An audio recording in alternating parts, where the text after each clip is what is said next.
Good morning, all of you. Welcome again in the objective practice set for the competitive examination. Today we will continue our objective practice set part 8. In the part 8, we have already discussed about the 36 questions. The remaining 36 questions will be discussed in today's part. So our next question, that is the question number 37, is the correct order of decreasing electronegativity among the various elements. That is the beryllium. बेटा आप ये जानते हैं periodic table के अंदर where is the beryllium, तो group number अगर आप 12 में देखेंगे तो हियर इज द बेरिलियम, और बेरिलियम के बाद नेक्स्ट लिख रखा है बेटा नंबर 2 ऑक्सीजन, इसको नंबर 1 कहा है इन्होंने। उसके बाद oxygen that is present in the group number 16 in the same period, इसी पीरियड के अंदर यहाँ पे ऑक्सीजन है, इसको इन्होंने नंबर 2 से रिप्रेजेंट किया है। उसके बाद number 3 nitrogen which is present in the group number 15, that is the nitrogen, इसको नंबर 3 से रिप्रेजेंट किया है। उसके बाद magnesium below the beryllium that is the magnesium, इसको नंबर 4 से रिप्रेजेंट किया है। अब आप ये जानते हैं कि इन द पीरियोडिक टेबल और moving from left to right, जब भी आप left to right periodic table में मूव करते हैं तो what happens, the size decreases, the size decreases and the electronegativity is always inversely proportional to the size. Means if the size decreases the electronegativity will increase. So on that basis, the most electronegative element among these four is the oxygen. Oxygen is the most electronegative element. So the oxygen को representation किससे किया है? Number 2 से. So 2 is more electronegative than nitrogen. That is which is represented by number 3. So 2 is more electronegative than 3, means oxygen is more electronegative than nitrogen, and nitrogen is more electronegative than beryllium, means which is represented by 1, and 1 is more electronegative than 4, because on moving down the group in the periodic table the size increases. So due to increase in size the electronegativity will decrease. So that is the order. So 2 is more electronegative than 2, कौन है यहाँ पे? That is the oxygen. Oxygen is more electronegative than 3. 3 means कौन है? Nitrogen. Nitrogen is more electronegative than 1. 1 कौन है यहाँ पे? Beryllium. और beryllium is more electronegative than magnesium, that is 4. So 2 is more electronegative than 3, 3 is more electronegative than 1, 1 is more electronegative than 4. So which one is the correct option? So option A is correct. Option A is correct. Next question, the permanent hardness of the water is due to the presence of, permanent hardness बेटा किस वजह से होती है? तो that is on the basis of the definition. आपने पढ़ा है हार्डनेस किस वजह से होती है। आपके पास 2 टाइप के बेटा आयंस होते हैं, calcium ion and the magnesium ion. These are the cationic ions which causes the hardness in the water. And if the anionic part is bicarbonate HCO3 negative, then that ion causes the temporary hardness, and other are the chloride and the sulfate, Cl negative and the sulfate ion, they causes the permanent hardness. So means आपका question है permanent hardness in the water is caused due to the presence of the chloride and the sulfate, chloride and the sulfate of calcium and magnesium. So our correct option will be the C option. ये आप जरूर ध्यान रखें। तो temporary hardness कौन सी होती है? Which can easily be removed just by boiling the water. Water को boil करें और आप देखेंगे कि something been deposited at the bottom of the container, that is the temporary hardness. और जो permanent hardness cannot be easily removed just by boiling, so some special methods are required for the removal of the permanent hardness causing ions. उनको remove करने के लिए हमें special technique, special method की जरूरत पड़ती है, जिनको 2 कैटेगरी में डिवाइड करते हैं, the external treatment और the internal treatment. Means external means before sending the water towards the factories, towards the home appliances की तरफ भेजने से पहले ही अगर हार्डनेस रिमूव कर दी जाए वाटर के अंदर से, that called as the external treatment. और वाटर पहुंच गया हमारे घर के अंदर, वाटर पहुंच गया बॉयलर्स के अंदर, फैक्ट्री के अंदर, और फिर भी उसके अंदर कुछ हार्डनेस बाकी रह गई, फिर हम बाहर से कुछ केमिकल डालते हैं वो बॉयलर्स के अंदर ही, ताकि जो हार्डनेस आ चुकी है अब उसको कैसे रिमूव करें, that called as the internal treatment, that called as the internal treatment. तो ये कुछ बातें हैं जो आपको ध्यान रखनी पड़ती है। तो नेक्स्ट क्वेश्चन आता है बेटा इसके बाद, question number 39, which one of the following does not occur as the sulphide ore? देखो जिंक आपने नाम सुना है, zinc oxide, zinc sulphide, silver sulphide, mercuric sulphide, iron sulphide, ये सारे नाम आपने सुने हैं। लेकिन क्रोमियम, क्रोमियम के बारे में बेटा आपने सुना है कि जो क्रोमियम जो एग्जिस्ट करता है इन द फॉर्म ऑफ द कौन से और क्रोमाइट और या आयरन होता है बेटा क्रोमाइट और की फॉर्म में, जल्दी बताएं बेटा। Chromium does not exist in the form of the sulphide ore, but it is in the form of the chromite ore. Chromite ore की फॉर्म एग्जिस्ट करता है और इसका फार्मूला बेटा क्या होता है क्रोमाइट और ऑफ द आयरन का, that is the FeO.Cr2O3, that is the chromite और ऑफ द आयरन। क्रोमाइट और ऑफ द आयरन आपने सुना होगा, इसी कंपाउंड की हेल्प से, इसी को एज ए स्टार्टिंग मटेरियल हम यूज करते हैं for the synthesis of the potassium dichromate. Clear हो गया बेटा। तो जिंक किस फॉर्म में एग्जिस्ट करता है, जैसे जिंक सल्फाइड, जिसे जिंक ब्लेंड भी कहते हैं। उसके बाद सिल्वर किस फॉर्म में एग्जिस्ट करता है, Ag2S, जिसे सिल्वर ग्लैंस भी कहते हैं, Ag2S की फॉर्म में। आयरन किस फॉर्म में एग्जिस्ट करता है, आयरन पायराइट, जिसे FeS2 कहते हैं। मरकरी किस फॉर्म में एग्जिस्ट करता है, मरकुरिक सल्फाइड, HgS की फॉर्म में। क्लियर हो गया बेटा। तो इस तरीके से आप इन चीजों को ध्यान रखेंगे। So the right option is the option number B, which of the following does not occur as the sulfide ore? तो chromium does not occur in the form of the sulfide ore. Next question number 40, the increasing order of the density of the alkali metal। देखो वैसे density का basic formula आप सभी जानते हैं, density is equal to mass by volume. लेकिन जब आप पीरियोडिक टेबल में बेटा डाउन द ग्रुप जाते हैं, क्योंकि ये जो क्वेश्चन है ये ग्रुप नंबर 1 का है, आपको दिख रहा है लिथियम, पोटेशियम, सोडियम वगैरह लिख रखा है। तो डाउन द ग्रुप जाते हैं तो साइज क्या हो जाता है, साइज आपका इंक्रीज हो जाता है। साइज क्या हो जाता है बेटा आपका, इंक्रीज। तो यहाँ पे दो चीजें हैं आपका, एक तो मास है, एक वॉल्यूम है। There is the mass and the volume. तो जैसे आप डाउन द ग्रुप जाएंगे तो मास क्या होगा बेटा, इट विल इंक्रीज। मास तो बेटा इंक्रीज होगा, वॉल्यूम भी क्या होगा, इट विल ऑल्सो इंक्रीज। लेकिन जो इसका रिलेशन है मास और वॉल्यूम का, वो डेंसिटी के साथ एक जैसा नहीं, because density is directly proportional to the mass, but density is inversely proportional to the volume. लेकिन अब हमें यह देखना है कि कौन सा डोमिनेटिंग फैक्टर है। तो ये पाया गया कि जैसे ही आप डाउन द ग्रुप जाते हैं पीरियोडिक टेबल में ग्रुप नंबर 1 के अंदर, तो आपकी जो डेंसिटी है दैट गोज ऑन इंक्रीजिंग। जो डेंसिटी है, देखो ये सारा डाटाबेस क्वेश्चन होता है, द डेंसिटी इंक्रीजेस, डेंसिटी बेटा इंक्रीज हो जाती है। तो डेंसिटी कैसे इंक्रीज हो, तो डेंसिटी का इंक्रीज होने का फायदा तभी है क्योंकि मास इंक्रीज हुआ तो डेंसिटी इंक्रीज हो गई। लेकिन अगर देखो डाउन द ग्रुप जाते हैं तो साइज भी इंक्रीज होता है। साइज इंक्रीज होने का मतलब वॉल्यूम का इंक्रीज होना। देखो साइज क्या होता है बेटा, इंक्रीज डाउन द ग्रुप जाने से। तो साइज इंक्रीज तो वॉल्यूम इंक्रीज, वॉल्यूम इंक्रीज तो डेंसिटी को डिक्रीज कर देगा। डेंसिटी को बेटा वो क्या कर देगा, वो डिक्रीज कर देगा। लेकिन हमें क्या प्रूव करना है कि डाउन द ग्रुप जब हम जाते हैं इन the periodic table in group number 1 the density increases. तो डेंसिटी को फेवर करने वाला फैक्टर कौन सा है, that is the mass factor, that is the mass factor. और डेंसिटी को डिक्रीज करने वाला फैक्टर कौन सा है, that is the volume factor, that is the size factor. तो हमें क्या करना है, out of these two factor जो मास फैक्टर है, the mass factor dominates over the volume factor. The mass factor, the mass factor dominates, the mass factor क्या कर जाता है बेटा, it dominates over the size factor, it dominates over the size factor, or you can say the volume factor। Clear हो गया। तो इसी वजह से ओवरऑल जो डेंसिटी बेटा क्या हो जाएगी, ये इसकी रीजनिंग थी कि why the density increases, because the mass factor dominates over the size factor, so the because of that reason the density increases on moving down the group, on moving down the group। तो density सबसे ज्यादा बेटा किसकी हो गई, caesium की सबसे ज्यादा होगी, और सबसे कम किसकी होगी, दैट इज ऑफ लिथियम। तो ओवरऑल बेटा आपका आंसर क्या बन जाएगा, यहाँ पे ओवरऑल देखें ध्यान से, ये इंक्रीजिंग ऑर्डर में दे रखा है, लिथियम इज लेस देन। लेकिन एक चीज और है जो स्लाइड चेंज आता है बेटा, आपको आंसर तो बी दिख रहा होगा, lithium is less than sodium, sodium is less than potassium, potassium is less than rubidium is less than caesium. आपको बी ऑप्शन ठीक दिख रही होगी, लेकिन it is found that on the basis of the data कि the density of the potassium is slightly less than that of the sodium, sodium से थोड़ी कम हो जाती है। on that basis the correct option is A। तो जो देखो ये पहले आ जाएगा, देखो पोटेशियम की जो डेंसिटी है सोडियम से थोड़ी सी कम हो जाती है, because of that reason B option आपकी ठीक नहीं हुई और करेक्ट ऑप्शन आपकी क्या बन गई, A. So the density of lithium की सबसे कम, और लिथियम से थोड़ी ज्यादा पोटेशियम की, पोटेशियम से थोड़ी ज्यादा सोडियम की, और उससे ज्यादा रुबिडियम, और उससे ज्यादा सीजियम की। So A will be the correct option. Now the question number 41, the alkali metal that is soluble in pyridine is. देखो कई बार ऐसे क्वेश्चन पूछ लिए जाते हैं।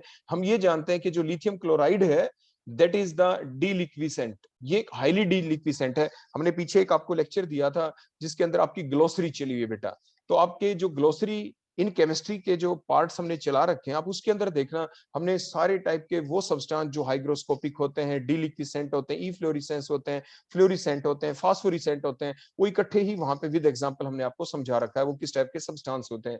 तो जो LiCl है ये हाईली डीलिक्विसेंट सब्सटेंस होता है and it is also soluble in the pyridine. It is also soluble in the pyridine. So B option is correct. So B option is correct. Next question, question number 42. When bromine is treated with aqueous solution of the NaF, NaCl or NaI, which will be liberated. आपने बेटा ये जो आपकी acid basic radical जो qualitative analysis आप पढ़ते हैं inorganic chemistry के अंदर, उसमें आपने सीखा है और एक फैक्ट आप हमेशा ध्यान रखते हैं कि ग्रुप नंबर 17 के अंदर जो स्ट्रॉन्गेस्ट ऑक्सीडाइजिंग एजेंट है that is the F2, then Cl2, then Br2, then the I2. The strongest oxidising agent is the F2. कहने का मतलब क्या है कि F2 सबसे ज्यादा स्ट्रॉन्गेस्ट ऑक्सीडाइजिंग एजेंट है, वो ऑक्सीडेशन कर देगा। मींस कहने का मतलब क्या है कि अगर हमारे पास बेटा NaCl हो या NaBr हो या NaI हो, ध्यान से देखना आप इस चीज को, अगर हम इसमें F2 डाल देंगे, F2 देखो, अगर हम इसमें F2 डाल देंगे तो F2 कैन ऑक्सीडाइज, क्योंकि NaCl के अंदर Cl नेगेटिव है, NaBr में Br नेगेटिव है, NaI में I नेगेटिव है, तो F2 can react with Cl negative, और Cl नेगेटिव के साथ रिएक्ट करेगा तो देखो Cl2 गैस इवॉल्व हो जाएगी, NaBr के साथ रिएक्ट करेगा तो Br नेगेटिव का ऑक्सीडेशन कर देगा, तो क्या होगा बेटा यहाँ पे Br2 गैस लिबरेट हो जाएगी।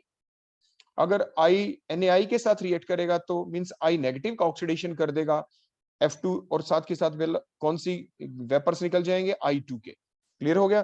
तो ये चीजें आप ध्यान रखें, F2 तो NaCl, NaBr, NaI मींस इन सभी को ऑक्सीडाइज कर सकता है because it is the strongest oxidising agent. उससे कम कौन है, Cl2। अब देखो Cl2 के ऊपर कभी आपसे क्वेश्चन पूछ ले तो आप क्या करेगा, Cl किसको करेगा, देखो NaBr या NaI डाल दें तो इनका ऑक्सीडेशन कर सकता है। मींस NaBr के अंदर बेटा क्या है, Br नेगेटिव, और NaI में क्या है, I negative. Means Cl2 can oxidised Br negative, Cl2 can oxidised I negative. तो मींस अगर Cl2 की रिएक्शन हम NaBr के साथ कर देंगे तो Br2 के वेपर्स निकल जाएंगे, अगर Cl2 NaI के साथ रिएक्ट करेगा तो I2 के वेपर्स निकल जाएंगे। क्लियर हो गया इतना? उसके बाद हमारा जो क्वेश्चन था वो था Br2 के बारे में। तो Br2 तो means F2 strongest oxidising agent, उससे थोड़ा कम Cl2, उससे थोड़ा कम Br2। तो Br2 सिर्फ किसके साथ रिएक्ट कर सकता है, it can react only with the NaI। Means NaI से क्या आएगा, I नेगेटिव, तो I नेगेटिव का ही ऑक्सीडेशन कर देगा, मींस I2 के ही वेपर्स निकल सकते हैं। क्लियर हो गया?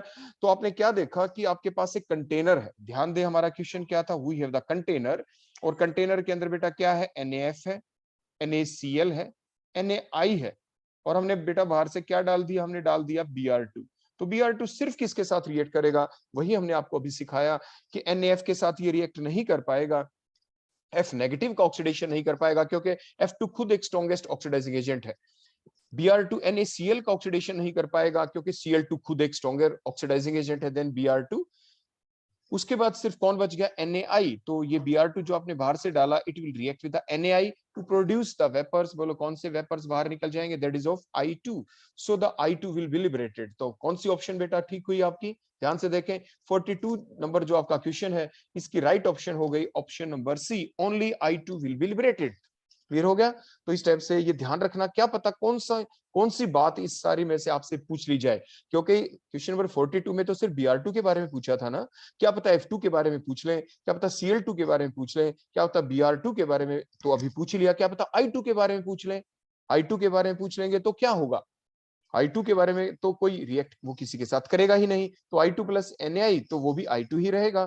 तो ये चीज आप ध्यान रखेंगे। तो next, the basicity of the pyrophosphorous acid. बेटा आपके बहुत सारे कंपाउंड है, उन सभी के फार्मूले आप जरूर याद कर लेना, जैसे H3PO4 फास्फोरिक एसिड होता है, H3PO3 फास्फोरस एसिड होता है, H3PO2 हाइपोफास्फोरस एसिड होता है। तो इस टाइप से आप सारे फार्मूले जरूर याद कर लें, क्योंकि फार्मूला बेस्ड क्वेश्चन आपके एग्जाम में आने ही होते हैं। तो क्वेश्चन नंबर 43 अब आपका पायरोफॉस्फोरस एसिड, आखिर इसका फार्मूला क्या होता है, पायरोफॉस्फोरस एसिड होता है बेटा H4P2O5, H4P2O5। अब एक बेसिक सी चीज है जो आपको यहाँ पे ध्यान रखनी होती है, आप जो भी स्ट्रक्चर बनाए उसमें फास्फोरस की वैलेंसी 5 जरूर कंप्लीट कर दें। जैसे फास्फोरस, ये बेटा सेकंड फास्फोरस ले लिया हमने, ठीक हो गया। उसके बाद आप ध्यान से देखें ऑक्सीजन 5 है, इक्वल डिस्ट्रीब्यूशन कर दें, 1 oxygen, second oxygen, third oxygen, fifth oxygen और ये फिफ्थ ऑक्सीजन आपकी आ गई, इक्वल डिस्ट्रीब्यूशन। उसके बाद हम क्या करें, फास्फोरस क्योंकि बेटा ग्रुप नंबर 15 का एलिमेंट है, इसकी मैक्सिमम वैलेंसी 5 हो सकती है। फास्फोरस के पास वैकेंट डी ऑर्बिटल भी होते हैं, तो it can expand their valency up to 5 due to the presence of the vacant D orbital. Clear हो गया। अब फास्फोरस क्या करे, 5 बॉन्ड कैसे बनाए, पहले तो आप क्या करें, जितने भी ऑक्सीजन है देखो फास्फोरस का एक बॉन्ड बना दें, इधर एक बॉन्ड बना दें, इधर एक बॉन्ड, इधर एक बॉन्ड, इधर 1 बॉन्ड, इधर 1 बॉन्ड, क्योंकि ऑक्सीजन 2 बॉन्ड बना सकती है। अब फास्फोरस के बेटा कितने बॉन्ड हो गए, फास्फोरस के बॉन्ड हो गए आपके टोटल 3। अभी तक किसी भी फास्फोरस को आप देख लें उसके 3 बॉन्ड हो चुके हैं। क्लियर हो गया। लेकिन फास्फोरस तो 5 बॉन्ड बना सकता है, ऑक्सीजन की भी वैलेंसी हमें 2 पूरी करनी है। लेकिन ध्यान रखें इसका जो फार्मूला H4 है, H बेटा कितने इसमें 4, तो अब क्या करें, अब H4 है, आप ये सोचेंगे कि सर ये कर दें, यहाँ पे देखो एक हाइड्रोजन यहाँ लगा दें, एक यहाँ पे लगा दें, एक यहाँ पे लगा दें, एक यहाँ पे लगा दें, देखो बन गई आपकी स्ट्रक्चर H4P2। देखो वैलेंसी पूरी हो गई, हाइड्रोजन की 1 वैलेंसी, ऑक्सीजन की 2। लेकिन ध्यान रखें मैंने एक चीज बताया था, इन सभी स्ट्रक्चरों को याद रखते वक्त ये बात ध्यान रखनी होती है, वो क्या कि फास्फोरस इन सारे कंपाउंडों में जितने भी ऑक्सो एसिड हैं, फास्फोरस के ध्यान रखना है कॉमन चीज, चाहे H3PO4 हो फास्फोरिक एसिड, चाहे H3PO3 हो फास्फोरस एसिड, यानी फास्फोरस आपका पेंटावेलेंट होता है, ये जरूर ध्यान रखें। In all the compound the phosphorus will the pentavalent। क्या आपका फास्फोरस पेंटावेलेंट है यहाँ पे, नहीं, ये तो ट्राइवेलेंट है, फास्फोरस ने तो 3 बॉन्ड बना रखे। तो अब क्या करें, पेंटावेलेंट बनाने के लिए हम किसी एक H को देखो ऑक्सीजन के ऊपर से हटा देते हैं, और हमने देखो यहाँ पे डबल बॉन्ड लगा दिया, 4 बॉन्ड हो गए फास्फोरस के। ऐसे ही एक और हटा दें हाइड्रोजन को दूसरे फास्फोरस पे, देखो इधर भी हमने डबल बॉन्ड बना दिया, ऑक्सीजन के तो फिर भी डबल बॉन्ड हो गए, 2 बॉन्ड हो गए। अब क्या करें, फास्फोरस आपका अभी तक टेट्रावेलेंट है। अब एक और हाइड्रोजन कैसे लगाएं, देखो बेटा एक हाइड्रोजन जो अब लगाएंगे ना, वो हम लगाएंगे कुछ इस तरीके से, पीएच बॉन्ड, देखो देखो पीएच बॉन्ड, देखो हमने बना दिया, पीएच बॉन्ड हम शो कर देंगे ऐसे, देखो नीचे की तरफ दिखा दो चाहे, उससे कोई फर्क नहीं पड़ता, that is the PH bond. अब आप ध्यान से देखें फास्फोरस पेंटावेलेंट हो चुका है, हमारी स्ट्रक्चर कंप्लीट बन चुकी है। तो क्या बात हमें ध्यान में रखी जिसकी वजह से हमारी स्ट्रक्चर बिल्कुल ठीक हो गई, that is the phosphorus must be pentavalent in all the oxo acid of the phosphorus। तो पेंटावेलेंट होना जरूरी है, हमने पेंटावेलेंट बना दिया। अब देखो दो बेसिसिटी क्या है, कितने H पॉजिटिव ये लॉस कर सकता है, देखो एक H ऐसा है ऑक्सीजन सेट H, ये दूसरा H ऐसा है जो oxygen set H, so it is the dibasic acid. देखो एसिड तो है लेकिन it is the dibasic acid, it is the dibasic acid because it can loss 2H atom in the form of the H positive ion. तो basicity बेटा कितनी हो गई 2, तो 43 का जो आंसर होगा यहाँ पे that is the A option. तो 43 का ऑप्शन बोल बेटा क्या हो गया, ए, दैट द बेसिसिटी इज 2। लेकिन और भी क्वेश्चन हम आपसे बता दें इसी टाइप के और किसी भी कंपाउंड में आ जाए, मान लो बेटा अब आपसे ये पूछ लेते कि ये बताओ कि क्या इसके अंदर कोई पीओपी बॉन्ड है, देखो ये रहा, there is a 1 POP bond, how many POP bond are present, ऐसा भी पूछ सकते हैं, there is only 1 POP bond. आपसे ये पूछ ले क्या ये रिड्यूसिंग एजेंट है, तो आप कहेंगे yes it is the reducing agent. क्यों, because there are 2 H atom which are attached with the phosphorus atom and these 2 H atom can be lost in the form of the H negative ion। देखो ये भी H negative ion की form में loss हो सकता है, ये भी है, और वो सब्सटेंस जो H नेगेटिव आयन लॉस कर दे, H एटम को H नेगेटिव आयन की फॉर्म में लॉस कर दे, वो रिड्यूसिंग एजेंट होता है। तो आपका जो ये पायरोफॉस्फोरस एसिड है H4P2O5 it is also a reducing agent. देखो ये एसिडिक भी है क्योंकि it can lose the 2H positive ion, 2H positive iron loss कर सकता है, एक यहां से और एक यहां से, तो ये एसिडिक भी है, रिड्यूसिंग एजेंट भी है क्योंकि there are the PH bond. आपसे ऐसे भी पूछ सकते हैं क्या इस कंपाउंड में पीएच बॉन्ड है, तो आप कह देंगे yes there are the 2 PH bond, उसी की वजह से तो ये रिड्यूसिंग एजेंट है। क्या एसिडिक है, बिल्कुल है, because there are the 2 OH bond, तो ये 2 H पॉजिटिव आयन लॉस करेगा, इसलिए डाइबेसिक है। क्या इसके अंदर पीओ बॉन्ड है, बिल्कुल इसके अंदर 2 पीओ बॉन्ड भी है, PO double bond, there these are 2 in number, देखो ये रहे 2 यहाँ पे, देखो ये रहा पीओ बॉन्ड, देखो ये रहा पीओ डबल बॉन्ड की बात चल रही है, दीज आर 2 इन नंबर, ये भी 2 है संख्या में। तो इस तरह से बेटा अलग अलग तरह के क्वेश्चन यहाँ से आपसे पूछे जा सकते हैं। आपसे पूछ ले फास्फोरस क्या है, पेंटावेलेंट, वो तो आपको वैसे ही डायरेक्ट याद रखना है। तो जितने भी आपके ऑक्सो एसिड आए फास्फोरस के आए, ध्यान रखना सिर्फ फास्फोरस के बारे में बता रहे हैं, किसी और कंपाउंड के बारे में नहीं, सल्फर के बारे में नहीं, क्योंकि सल्फर के भी ऑक्सो एसिड होते हैं, सिर्फ फास्फोरस के बारे में आपको ये चीज ध्यान रखनी है। क्लियर हो गया इतना। देखो एक चीज और मैं आपको यहाँ पे प्रूव करके दिखा देता हूँ इस चीज को, मान लीजिए बेटा H3PO4 के बारे में आ जाए आपका, जैसे फास्फोरिक एसिड कहते हैं, तो आपने क्या किया, ये फास्फोरस लिख दिया, 4 ऑक्सीजन लिख दी, देखो 1 2 3 एंड द 4। क्लियर हो गया। पेंटावेलेंट इसे जरूर बनाना है। 3 हाइड्रोजन है, देखो 3 हाइड्रोजन हमने लिख के रख दी ऑक्सीजन के पास, देखो ऐसे। अब क्या करें, अब फास्फोरस का एक बॉन्ड ऑक्सीजन के साथ, एक ऑक्सीजन का H के साथ, फास्फोरस का ऑक्सीजन के साथ, ऑक्सीजन का H के साथ, फास्फोरस का ऑक्सीजन, ऑक्सीजन का H के साथ, फास्फोरस ट्राइवेलेंट हो गया। अब एक ऑक्सीजन बच गया तो यहाँ पे डबल बॉन्ड बना ले, फास्फोरस अपने आप पेंटावेलेंट हो गया। यही चीज हमें ध्यान रखनी थी कि फास्फोरस को हमें पेंटावेलेंट बनाना है। तो यहाँ से आपने क्या सीखा, जो H3PO4 है, जिसको फास्फोरिक एसिड कहते हैं बेटा, इसका नाम क्या होता है, that is the phosphoric acid. ये चीजें साथ के साथ आपको इसलिए बता रहे हैं कि जरूरी नहीं कि यही कंपाउंड आपके एग्जाम में आ जाए, पायरोफॉस्फोरस एसिड, क्या पता फास्फोरिक एसिड आ जाए। आप इसमें देखें जितने भी H हैं, all the H atom are attached with a more electronegative oxygen atom, so it can lost these H atom in the form of the H positive ion, so that compound is only acidic in nature and it is tribasic. H3PO4 क्या है, it is tribasic acid। इसके अंदर एक PO bond है, क्या इसमें POP bond है, no, there is no POP bond, क्योंकि फास्फोरस ही एक है। उसके बाद अगला कंपाउंड देखो, एक एग्जांपल और इंपॉर्टेंट लेते हैं इसी चीज को ताकि आप अच्छे से समझ पाए। High, that is the phosphorus acid.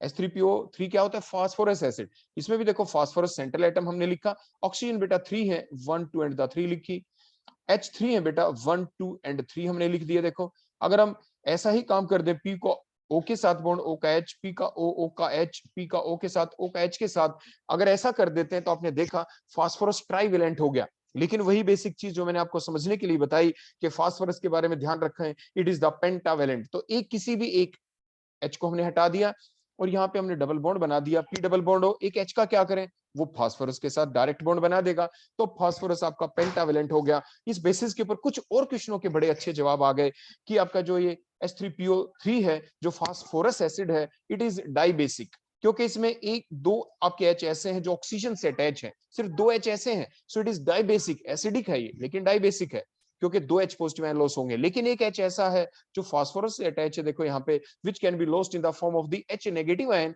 so it is also the reducing agent। आपने देखा था ना, जो फास्फोरिक एसिड था H3PO4, ये रिड्यूसिंग एजेंट नहीं है, जबकि H3PO3 जो है, it is acidic in nature, क्योंकि इसके पास 2 OH बॉन्ड है, सो it is dibasic in nature, it is acidic in nature, it is also reducing in nature. इसके दोनों तरह के नेचर है। इसके अंदर P डबल बॉन्ड O तो इसके अंदर भी है।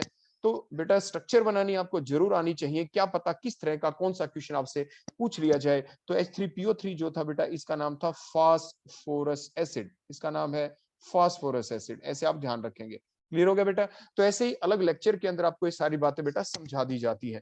तो अब हम अगले क्वेश्चन के ऊपर चलते हैं, क्वेश्चन नंबर 44। देखो बेटा इसी टाइप से अगला question, the oxidation state of the phosphorus in the cyclo try metaphosphoric acid. देखो जो फास्फोरिक एसिड होता है, मेटाफॉस्फोरिक एसिड, उसका फार्मूला क्या है, दैट इज द HPO3। और फिर उसके बाद बेटा क्या कह दिया, it is present in the form of the trimeric form, cyclo trimeric form. तो इसको मल्टीप्लाई बेटा किससे कर देंगे, इसका थ्राइस हमने ले लिया। क्लियर हो गया। अब अगर हम इसकी ऑक्सीडेशन स्टेट निकाले तो देखो आप कैसे निकालेंगे। फास्फोरस को बेटा आप क्या मान लेंगे, देखो आपने X मान लिया। हाइड्रोजन को आपने क्या लिखा ऑक्सीडेशन स्टेट, देखो +1 लिख दी।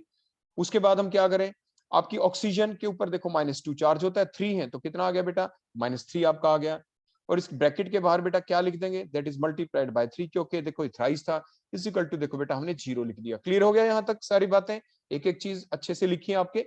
उसके बाद देखो समथिंग जो भी आपने लिखा जो मल्टीप्लाई में है, ये उधर जाके 0 डिवाइडेड बाय 3, तो वो तो देखो 0 ही आ जाएगा, 0 डिवाइडेड बाय 3 में चला गया, तो 1 प्लस x माइनस में 6 रह गया। अब आगे क्या लिख देंगे, x minus 5 is equal to 0, तो x इज इक्वल टू बेटा क्या आ गया, that is +5। so that is the oxidation state, so the oxidation state is +5, तो option B is correct, option B is correct. Next question पे चलते हैं, which of the following species are paramagnetic। बेटा सबसे पहले आप ध्यान रखें किसका क्या एटॉमिक नंबर है। तो आप ध्यान से देखें, आयरन के बारे में आप देखें, 4 कंपाउंड यहाँ पे दे रखे हैं, आयरन एटॉमिक नंबर 26, इसकी वैलेंस कॉन्जुगेशन बेटा क्या होगी, 3d6 और 4s2। 6 क्योंकि एटॉमिक नंबर 26 है तो 6 लिख दिया, बाहर 4s2 ही रहता है, with some exception like copper and the chromium जो आप देखते हैं। तो आयरन का क्या हो गया, दिस मच, आयरन +2 स्टेट में है बेटा, तो +2 के अंदर तो बेटा क्या बन जाएगा, 3 इलेक्ट्रॉन लॉस, 2 इलेक्ट्रॉन लॉस करेंगे 4s2, तो 3d6 बच गया बेटा यहाँ पे 3d6। तो 3d6 को अगर आप ओपन फॉर्म में देखो इस टाइप से लिखते हैं, 5 ऑर्बिटल्स होते हैं डी में, पहले हंस रूल अप्लाई किया 1 1 1 करके, then pairing will start. So there are the 4 unpaired electron. तो which of the following species is या आर पैरामैग्नेटिक? तो Fe+2 तो बेटा पैरामैग्नेटिक हो ही गया, there are the 4 unpaired electron. अब हम बेटा जिंक की बात करते हैं, zinc in the neutral state 30 इसका एटॉमिक नंबर है, तो कॉन्जुगेशन बेटा क्या बन गई 3d10 और 4s2, डी बी फुलफिल्ड और S be fulfilled, so it is diamagnetic. तो बेटा ये तो कैसा हो गया डायमैग्नेटिक। Fe+2 के बारे में हमने देख लिया था, दैट इज द पैरामैग्नेटिक। तो बेटा ये तो कैसा हो गया था यहाँ पे पैरामैग्नेटिक, और जिंक बेटा ये कैसा हो गया, दैट इज द डायमैग्नेटिक। ये डायमैग्नेटिक, हमें सर्च आउट करने हैं सिर्फ कौन सी स्पीसी विच आर पैरामैग्नेटिक। अब हम मरकरी को देखते हैं, जिंक के नीचे ही आपने पीरियोडिक टेबल के अंदर देखा है, ग्रुप नंबर 12 के अंदर आपने देखा है कि जिंक, जिंक के नीचे कैडमियम, कैडमियम के नीचे बेटा क्या होता है मरकरी। तो जब आपने जिंक को ही देख लिया तो उसके बाद mercury will be the same case, क्योंकि Hg मरकरी की जो कॉन्फिगरेशन होगी वो क्या हो जाएगी बेटा, जिंक के नीचे कौन था कैडमियम 48, 48 में 32 ऐड कर दें तो बेटा क्या आ जाएगा, that is the 80। Mercury atomic number ऐसे आप याद करते हैं बेटा मैजिक नंबर के बेसिस के ऊपर। तो कैडमियम की कॉन्फिगरेशन बेटा क्या हो जाएगी, एक नंबर इंक्रीज कर दें 4d10 और 5s2। कोई आपसे पूछे मरकरी की लिखे तो क्या लिख देंगे 5d10 और 6s2। सिर्फ एक एक नंबर ही तो बढ़ाते हैं जब आप down the group periodic table में जाते हैं। तो ये भी बेटा कैसा हो गया diamagnetic like that of the zinc. Clear हो गया। उसके बाद टाइटेनियम को देख लेते हैं। Titanium, scandium, titanium atomic number 22 होता है इसका। तो कॉन्जुगेशन बेटा क्या बनेगी 3d2, क्योंकि 22 में 2 है लास्ट में, तो 3d2 4s2। टाइटेनियम +4 स्टेट में अगर हम देखें +4, तो देखो चारों इलेक्ट्रॉन लॉस हो गए, तो ये भी बेटा आपका डायमैग्नेटिक हो गया। तो 22 में से 4 इलेक्ट्रॉन लॉस करें तो बेटा क्या बन गया, 4 इलेक्ट्रॉन लॉस करने के बाद 4 इलेक्ट्रॉन देखो आपने लॉस कर दिए, 22 में से 4 गए 18। 18 एटॉमिक नंबर बेटा किसका होता है आर्गन, ग्रुप 18 एलिमेंट जैसी कॉन्जुगेशन हो गई, मींस फुलफिल्ड स्टेबल कॉन्जुगेशन हो गई, नो अनपेयर्ड इलेक्ट्रॉन, कोई भी अनपेयर्ड इलेक्ट्रॉन नहीं है। तो फिर बेटा आंसर आपका क्या निकला, बताओ शहबाज जल्दी से। क्वेश्चन नंबर 45 का आंसर क्या बनेगा, आंसर इज ए। सिर्फ Fe+2 आयन ऐसा है जिसमें आपके अनपेयर्ड इलेक्ट्रॉन है जो पैरामैग्नेटिक है। Now the question number 46, titanium. अभी हमने देखा था टाइटेनियम के बारे में। टाइटेनियम एटॉमिक नंबर बेटा 22, कॉन्जुगेशन बेटा इसकी क्या थी, that is the 3d2 and the 4s2। Maximum electron ये कितने लॉस कर सकता है, दैट इज द 4 ही कर सकता है। मैक्सिमम ऑक्सीडेशन स्टेट बेटा क्या शो कर सकता है, that is the highest oxidation state, that is the maximum oxidation state which is been shown by the titanium, that is +4। तो ये जितने भी कंपाउंड आप इन सभी को देख सकते हैं। फर्स्ट कंपाउंड में आप देखेंगे तो x-2 इज इक्वल टू 0, तो x इज इक्वल टू बेटा क्या आ गया +2 oxidation state, so that is right, ये एग्जिस्ट कर सकता है। नेक्स्ट में देखें x-4 इज इक्वल टू 0, तो x इज इक्वल टू +4, तो टाइटेनियम +4 ऑक्सीडेशन स्टेट भी शो कर सकता है। नेक्स्ट को देखें सी ऑप्शन के अंदर, तो क्या आएगा बेटा +2 + x-6 इज इक्वल टू 0, तो x इज इक्वल टू बेटा क्या आ गया +4, तो +4 में ये एग्जिस्ट कर सकता है, तो सी भी बिल्कुल ठीक है कि टाइटेनियम ये कंपाउंड एग्जिस्ट कर सकता है। नेक्स्ट देखें x-3 इज इक्वल टू 0, तो x इज इक्वल टू +3, तो इसके अंदर भी एग्जिस्ट कर सकता है। लास्ट ई ऑप्शन को देखते हैं। अब हम हमारी एक ही ऑप्शन बच गई, दैट इज ऑप्शन ई। अभी तक तो ठीक है कि ये टाइटेनियम इन सभी कंपाउंडों में एग्जिस्ट कर सकता है। अब हमारी लास्ट ऑप्शन बच गई K2TiO4 मींस +2 प्लस में x माइनस में 8 इज इक्वल टू 0, तो x इज इक्वल टू बेटा कितना आ गया +6। तो टाइटेनियम बेटा +6 ऑक्सीडेशन स्टेट तो शो ही नहीं कर सकता ना, क्योंकि उसकी कॉन्जुगेशन क्या है 3d2 4s2। Maximum 4 electron can be lost by the titanium, so it can show the maximum oxidation state that is the +4। So the E option, E जो ऑप्शन है वो हमारे क्वेश्चन नंबर 46 का जवाब है कि द टाइटेनियम एटॉमिक नंबर 22 जो compound बनाता है दैट डज नॉट एग्जिस्ट। इनमें से कौन सा कंपाउंड टाइटेनियम नहीं बना सकता, तो ई ऑप्शन वाला कंपाउंड टाइटेनियम नहीं बना सकता। So E option is the correct option. Next the acidic basic and the amphoteric nature. देखो Mn2O7 बेटा जो है अगर आप देखें 2x माइनस में 14 इज इक्वल टू 0, तो x इज इक्वल टू बेटा क्या आ जाएगा +7। तो highest oxidation state D block element की तो +8 ही होती है, तो जितना ज्यादा पॉजिटिव चार्ज वो उसकी इलेक्ट्रॉन गेन करने की टेंडेंसी ज्यादा, so that will be the acidic nature. तो Mn2O7 तो बेटा आपका एसिडिक ही होता है, ये ध्यान भी रखना। V2O5 आपका एम्फोटेरिक नेचर होता है, क्योंकि 2x माइनस में 10 इज इक्वल टू 0, तो x इज इक्वल टू +5, ये एम्फोटेरिक नेचर बेटा शो करता है वेनेडियम। उसके बाद क्रोमियम ऑक्साइड, इसकी देखो +2 oxidation state, so that is the basic nature. तो आप ऑप्शन में देख लें Mn2O7 कैसा है, एसिडिक, एसिडिक होना चाहिए सबसे पहले। एसिडिक कहाँ कहाँ पे आपको लिखा दिख रहा है, लास्ट 3 ऑप्शन में। उसके बाद एम्फोटेरिक दिखना चाहिए, वो सिर्फ सी ऑप्शन में है। तो 47 जो क्वेश्चन है बेटा उसकी C option will be the correct, क्योंकि Mn2O7 is acidic, V2O5 is amphoteric and the CRO is basic in nature. उसके बाद next the strongest hydrogen bond. बेटा आपने ये तो पढ़ा ही है कि जो हाइड्रोजन बॉन्ड होता क्या है, the weak electrostatic force of attraction. जैसे फॉर एग्जांपल अगर हम HF को देखें, ये एक HF, इसके ऊपर स्लाइट नेगेटिव, ये स्लाइट पॉजिटिव। फिर दोबारा HF को देखें, नेक्स्ट मॉलिक्यूल देखो स्लाइट नेगेटिव स्लाइट पॉजिटिव। देखो ये H और F के बीच का जो बॉन्ड है बेटा, ये तो आपका कोवलेंट बॉन्ड है, that is the covalent bond. लेकिन एक HF और दूसरे HF के अंदर ये स्लाइट नेगेटिव चार्ज है, F नेगेटिव का, ये देखो ये वाला बॉन्ड। तो that weak electrostatic force of attraction between the electronegative element and the H atom, so that electrostatic force of attraction, that weak electrostatic force of attraction is called as the hydrogen bond. अब ये जो slight negative और जो slight positive charge आ गया, ये किसके ऊपर depend करता है? तो देखो ये डिपेंड करता है, जो फोर्स ऑफ अट्रैक्शन है हाइड्रोजन बॉन्ड की जो स्ट्रेंथ है, वो किसके ऊपर डिपेंड करती है? It depend upon the nature of that element which is attached with the hydrogen atom. Means इसकी इलेक्ट्रोनेगेटिविटी के ऊपर डिपेंड करता है कि what is the magnitude of the electronegativity of that atom which is attached with the hydrogen atom. तो fluorine तो most electronegative element है, तो जिसकी वजह से slight negative slight positive charge का मैग्नीट्यूड ज्यादा हो जाएगा। आप जानते हैं फिजिकल टू के लॉ ऑफ इलेक्ट्रोस्टैटिक के अनुसार Q1 Q2 अपॉन R²। तो मींस Q1 Q2 की वैल्यू जितनी ज्यादा उतनी ज्यादा फोर्स ऑफ अट्रैक्शन।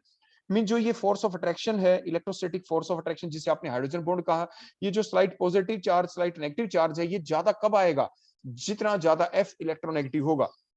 तो F तो आप जानते हैं मोस्ट इलेक्ट्रोनेगेटिव जो एलिमेंट है पूरी पीरियोडिक टेबल में फ्लोरीन ही है। तो इसलिए HF के बीच सबसे ज्यादा स्ट्रॉन्गर हाइड्रोजन बॉन्ड बनेगा। So the answer will be the 48 का E option will be the correct, क्योंकि यहाँ पे फ्लोरीन है। यहाँ पे बेटा कौन है? यहाँ पे फ्लोरीन आ गया, और कहीं पे ऐसा है नहीं। तो ये जो शो किया है HF के बीच का ही है। और हाइड्रोजन बॉन्ड और भी बनेंगे, लेकिन वो वीक हाइड्रोजन बॉन्ड होंगे, उनका मैग्नीट्यूड आपका वीक होगा। तो ये HF और ये जो डॉटेड लाइन लगा रखी है, ये डॉटेड लाइन यहाँ पे किस चीज को रिप्रेजेंट कर रही है? यहाँ पे that represents the hydrogen bond. So that is the strongest hydrogen bond among these given options. Next question, question number 49। A reaction is spontaneous at the low temperature। देखो आपने बेटा ये फार्मूला पढ़ा है थर्मोडायनेमिक्स वाले चैप्टर में, delta G is equal to delta H minus में T delta S। देखो आपने पढ़ा है ना। तो वो कौन कौन से फैक्टर हैं जो स्पॉन्टेनिटी को एक्सप्लेन करते हैं कि कोई भी प्रोसेस कब होगी स्पॉन्टेनियस? तो बेटा आपने ये पढ़ा था कि delta H should be negative, कि एक्सोथर्मिक रिएक्शन होनी चाहिए। Delta H should be positive. अगर ऐसा है तो प्रोसेस हमेशा ही स्पॉन्टेनियस होगी, ऑलवेज स्पॉन्टेनियस। अगर इस फैक्टर को अगर हम इसमें डाल देते थे, देखो डेल्टा G के अंदर, देखो डेल्टा H देखो हम नेगेटिव पुट कर दें, और डेल्टा S भी देखो नेगेटिव पुट कर दें, तो हमेशा ही जो डेल्टा G का जो आंसर आएगा, that delta G will be negative and the process will always be spontaneous. ऐसा हमने आपको सिखाया था। लेकिन हमारा जो ये क्वेश्चन है, इसके अंदर क्या दे रखा है? यहाँ पे ए रिएक्शन इज स्पॉन्टेनियस। कोई रिएक्शन है वो स्पॉन्टेनियस है, लेकिन लो टेम्परेचर के ऊपर। देखो T की वैल्यू अगर हम लो कर दें, तो प्रोसेस बेटा क्या है आपकी? स्पॉन्टेनियस।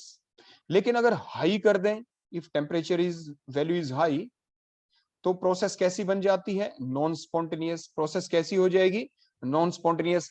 मतलब जो आपका ये फार्मूला है, देखो delta G is equal to delta H minus में T डेल्टा S, हमें डेल्टा G की वैल्यू नेगेटिव लानी है।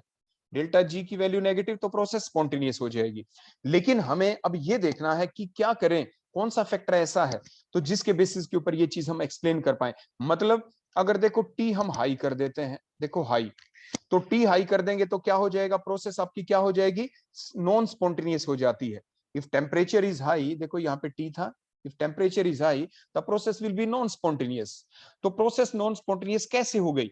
तो देखो अब, लेकिन टेम्परेचर लो रखते हैं तो स्पॉन्टेनियस हो जाती है। वो सिर्फ तभी हो सकती है अगर आप क्या करें, डेल्टा H को तो बेटा लेस देन 0 मींस आपको नेगेटिव ही रखना पड़ेगा। डेल्टा H को तो आप नेगेटिव ही रखें हमेशा, क्योंकि आंसर हमें नेगेटिव में लेके आना है। क्लियर हो गया? तो ये हो जाएगा माइनस डेल्टा H। अब माइनस में देखो ये T है, और T के साथ ये डेल्टा S है। डेल्टा S को भी क्या रखें? इसको भी देखो माइनस रखे देखो इसको यहाँ पे। लेकिन साथ के साथ डेल्टा S को हम लेस देन 0 कर दें, तो अगर हम T की वैल्यू ध्यान रखें, अगर T की वैल्यू हम क्या कर देंगे यहाँ पे, अगर हम लो रखेंगे, T की वैल्यू अगर हम लो रखेंगे यहाँ पे, तो प्रोसेस क्या हो जाएगी? देखो डेल्टा H को नेगेटिव कर दें, डेल्टा S को भी नेगेटिव कर दें, तो प्रोसेस हमेशा ही स्पॉन्टेनियस रहती है, हमेशा ही स्पॉन्टेनियस रहती है। लेकिन हमारे क्वेश्चन के बेसिस के ऊपर आप जवाब दें, सोचे बेटा जल्दी से। देखो बेटा इतनी हिंट तो मैंने दे ही दी थी कि अगर हम देखो ध्यान से देखना यहाँ पे, अगर हम डेल्टा एच को, क्योंकि लो टेम्परेचर पे स्पॉन्टेनियस कैसे बनाए, देखो अगर डेल्टा एच नेगेटिव है वो तो हमने नेगेटिव रखी ली, प्लस साथ के साथ अगर हम डेल्टा एस को भी नेगेटिव कर दें तो नेगेटिव नेगेटिव बेटा क्या हो जाएगा यहाँ पे, देखो डेल्टा एच ये प्लस में आ जाएगा बेटा, देखो प्लस में टी डेल्टा एस। हम चाहते हैं कि आंसर है ना हमारा नेगेटिव में ही बना रहे। नेगेटिव में कब बना रहेगा, नेगेटिव में तब बना रहेगा जब ये पहले वाला फैक्टर बड़ा हो और ये बाद वाला फैक्टर बेटा क्या हो, छोटा हो। ये छोटा कब रहेगा, जब टी की वैल्यू स्मॉल हो, लो हो, छोटी वैल्यू हो। तो मींस आपके लो टेम्परेचर के ऊपर प्रोसेस स्पॉन्टेनियस तब होती है जब डेल्टा एच तो नेगेटिव हो ही हो और डेल्टा एस भी क्या होना चाहिए, नेगेटिव, तब ये कंडीशन आपकी यहाँ पे लग जाएगी। So D option will be the right option. Clear हो गया, आगे बातें समझ में, हमने सारी बातें आपको बता रखी हैं। अगर देखो आप में से अब कोई बच्चा ये पूछ रहा है सर अगर हम टेम्परेचर अगर हाई कर दें तो फिर क्या हो जाएगा यहाँ पे, देखो बेटा अगर टेम्परेचर आप हाई कर देंगे यहाँ पे तो इसी कंडीशन में जो अभी अभी हमने आपको बताई है कि डेल्टा एच देखो नेगेटिव हो गया, डेल्टा एस भी नेगेटिव हो गया, टेम्परेचर को हाई कर दो, टी की वैल्यू अगर आप हाई कर देंगे यहाँ पे, देखो देखो ये टी की वैल्यू अगर आपने हाई कर दी, इस टी की वैल्यू हाई, देखो हाई, तो क्या होगा कि टी डेल्टा एस पूरा फैक्टर बहुत बड़ा हो जाएगा, बहुत बड़ा हो गया और हो सकता है कि ऐसा हो जाए कि T delta S become greater than delta H हो जाए। टी डेल्टा एस तो देखो बेटा पॉजिटिव है और डेल्टा एच बेटा क्या है आपका, नेगेटिव है। और कोई भी प्रोसेस स्पॉन्टेनियस कब होती है, जब डेल्टा जी क्या होना चाहिए बेटा, ये नेगेटिव आना चाहिए। तो नेगेटिव कब आएगा, अब तो नेगेटिव नहीं आ पाएगा ना, क्योंकि टी डेल्टा एस आपने बहुत बड़ा कर दिया, तो टी डेल्टा एस ग्रेटर हो गया, डेल्टा एच छोटा रह गया, तो इन दोनों को minus delta H plus T delta S, answer positive में आ जाएगा, डेल्टा जी पॉजिटिव हो जाएगा, प्रोसेस नॉन स्पॉन्टेनियस हो जाएगी। So on that basis your correct option will be the option number D. आप और जितनी भी ऑप्शन दे रखी हैं आप सभी को एक्सप्लेन कर सकते हैं, यहाँ पे ऐसी बात नहीं है, जितनी भी ऑप्शन है आप उन सभी को एक्सप्लेन कर सकते हैं बड़ी आराम से। आप कोई भी एक ऑप्शन बताएं, देखो आपकी जो करेक्ट ऑप्शन है वो तो मैंने आपको बता दिया, कौन सी ऑप्शन करेक्ट है आपकी, डी ऑप्शन। आप कोई भी एक ऑप्शन मेरे को बताएं, देखो वो भी हम आपको करके यहाँ पे बता देते हैं। चलो ए ऑप्शन को लेते हैं, चलो ठीक है, ऑप्शन ए। ए ऑप्शन में आप देखें उसी टाइप से, देखो फार्मूला क्या था बेटा, ध्यान रखो, delta G is equal to delta H minus में टी डेल्टा एस, ठीक है। अब जो गिवन बातें हैं ना बेटा ए वाली वो पुट करो, delta H greater than zero, greater than zero का मतलब पॉजिटिव होता है, तो देखो डेल्टा एच के आगे देखो हमने प्लस साइन लगा दिया, ठीक है। Delta S is greater than zero, तो डेल्टा एस के आगे भी ग्रेटर यानी पॉजिटिव साइन है, हमने पॉजिटिव साइन लगा दिया बेटा यहाँ पे, तो प्लस लगा दिया तो प्लस से कोई फर्क नहीं, तो ये आपके पास बेटा चीजें आ गई, देखो ऐसे क्लियर हो गया। अब ये बताओ डेल्टा जी का जो आंसर है ना वो नेगेटिव कब आएगा, नेगेटिव तब आएगा जब ये फैक्टर बड़ा हो, और ये फैक्टर बड़ा कब होगा, जब टी हाई होगा। तो मींस नेगेटिव का मतलब प्रोसेस स्पॉन्टेनियस, तो हाई टेम्परेचर के ऊपर बेटा प्रोसेस स्पॉन्टेनियस हो गई ना, लेकिन हमारा क्वेश्चन क्या था, हमें वो ऑप्शन बतानी है कि जब लो टेम्परेचर के ऊपर तो प्रोसेस बेटा क्या हो, स्पॉन्टेनियस, और हाई टेम्परेचर के ऊपर क्या हो, नॉन स्पॉन्टेनियस। तो पहली ऑप्शन को अगर हम ठीक कर देंगे तो ये तो स्पॉन्टेनियस हाई टेम्परेचर के ऊपर हो गई, तो ए ऑप्शन हमारा ठीक नहीं है। क्लियर हो गया, अब आगे बेटा बात समझ में। तो इसी टाइप से आपको कर करके देखना है, किसी भी ऑप्शन को आप करके देखना और इसी टाइप से आप मैच करना कि कहां पे जो स्टेटमेंट पूछी गई है वो ठीक आती है। चलो एक और करके दिखा देते हैं, जैसे आपने कहा, चलो बी करके दिखा देते हैं। देखो delta H less than zero, delta G, delta H क्या है बेटा, लेस देन जीरो, तो माइनस लगा दिया बेटा साइन, ये तो बेसिक फार्मूला है बेटा, ये ध्यान रखना, ये तो याद रखना ही रखना है। तो delta H less than zero मतलब माइनस, अब आ गया delta S greater than zero, greater than zero का मतलब इसको प्लस बना दो, देखो इसको प्लस, तो क्या लिखोगे बेटा प्लस, तो ये यूं का यूं रह गया। क्लियर हो गया, तो डेल्टा जी की वैल्यू तो बेटा अब तो हमेशा ही नेगेटिव आएगी ना, तो ये इसलिए गलत हो गई, because the process will be spontaneous at all the temperature. अब चाहे यहाँ पे बेटा टी की वैल्यू आप लेस रखो चाहे हाई रखो, कई बार बच्चे ये कह देते हैं सर टी की वैल्यू में माइनस कर दूं, तो बेटा माइनस नहीं हो सकती। देखो क्यों, ये भी बहुत इंपॉर्टेंट बात है आपके लिए। देखो टेम्परेचर को बेटा जब भी आप यूज करेंगे ना, इन केल्विन में यूज करेंगे। आप में से एक बच्चे ने लिखा सर डिग्री सेल्सियस में होता है ना, देखो जैसे -27 डिग्री सेल्सियस, सर मैं माइनस पुट कर दूं, नो, आप सेल्सियस में तो वैल्यू कभी पुट कर ही नहीं सकते। In all the numerical you will put always the value in the form of the kelvin. और लोवेस्ट पॉसिबल जो टेम्परेचर जिसे आप एब्सोल्यूट जीरो कहते हैं, the lowest possible hypothetical temperature is called as the absolute zero, and that is the zero kelvin. Zero के degree kelvin नहीं होता बेटा, 0 केल्विन होता है, ठीक है। तो 0 केल्विन, तो लोएस्ट वैल्यू बेटा 0 ही हो सकती है, वो हाइपोथेटिकली टेम्परेचर है, मतलब जो टेम्परेचर की वैल्यू कभी भी आप नेगेटिव में नहीं लिख सकते, वो तो पॉजिटिव ही रहेगी। क्लियर हो गया। तो मींस अगर आप ऑप्शन बी को चलते हैं ना, तो process will always be spontaneous at all the temperature, तो इसलिए ऑप्शन बी भी आपकी गलत हो गई। क्लियर हो गया बेटा, अब आगे बात समझ में आपको। तो इसलिए आप सारी ऑप्शन को देखो पुट करके देखना बेटा, आपका आंसर बिल्कुल ठीक आ जाएगा। अब आप समझ गए होगे अच्छे से क्वेश्चन नंबर 49, इसलिए option number D is correct. अब हम चलते हैं बेटा क्वेश्चन नंबर 50, नेक्स्ट क्वेश्चन है अब ये हमारा। अब क्वेश्चन नंबर 50 में बेटा आप ध्यान से देखेंगे यहाँ पे अपनी सारी चीजों को, जो आपकी रिएक्शन चली हुई है, कार्बन मींस ग्रेफाइट हो सकता है, वो आपका सॉलिड की फॉर्म में, प्लस CO2, और आपके आगे क्या बन गया बेटा, CO गैस बन गई। अगर हम आप लॉ ऑफ मास एक्शन को अगर आप अप्लाई करें तो KP आप बेटा क्या लिख देंगे यहाँ पे, pressure of the product, product बेटा कौन है, that is the CO, pressure of the CO raise to the power बेटा क्या कर देंगे, that is 2, pressure of CO raise to the power 2। आप इसको देखो ऐसे लिख लें बेटा, सबस्क्रिप्ट की फॉर्म में, बल्कि P कैपिटल और इसके नीचे बेटा CO लिख दें, और रेज टू द पावर में बेटा क्या, यहाँ पे आपने 2 कर दिया, डिवाइडेड बाय रिएक्टेंट की कंसंट्रेशन। रिएक्टेंट कौन कौन है बेटा, रिएक्टेंट आपके एक तो CO2 और एक कार्बन है। कार्बन तो सॉलिड की कंसंट्रेशन तो 1 ही होती है, तो इसलिए उसको लिखने का कोई फायदा नहीं। तो नीचे बेटा क्या हो गया, प्रेशर ऑफ देखो CO2। क्लियर हो गया। और रिएक्शन आपकी बैलेंस है, देखो बैलेंस रिएक्शन ही गिवन है आपकी क्वेश्चन के अंदर, that is a balance reaction. तो इसके रेज टू द पावर में बेटा क्या आएगा, दैट इज 1। क्लियर हो गया इतना। और एक चीज और गिवन है next, if at equilibrium the pressure of CO is 10 times that of the CO2, means PCO की जगह आप क्या पुट कर सकते हैं, फर्दर आप पुट कर सकते हैं यहाँ पे, यानी 10 टाइम्स किसके है बेटा, PCO2। देखो 10 टाइम्स है इसका, और रेज टू द पावर में बेटा क्या है यहाँ पे 2, रेज टू द पावर में तो 2 है। क्लियर हो गया। और डिवाइडेड बाय बेटा क्या आ गया, प्रेशर ये CO2, और रेज टू द पावर में बेटा 1 है। क्लियर हो गया इतना, आगे बात समझ में।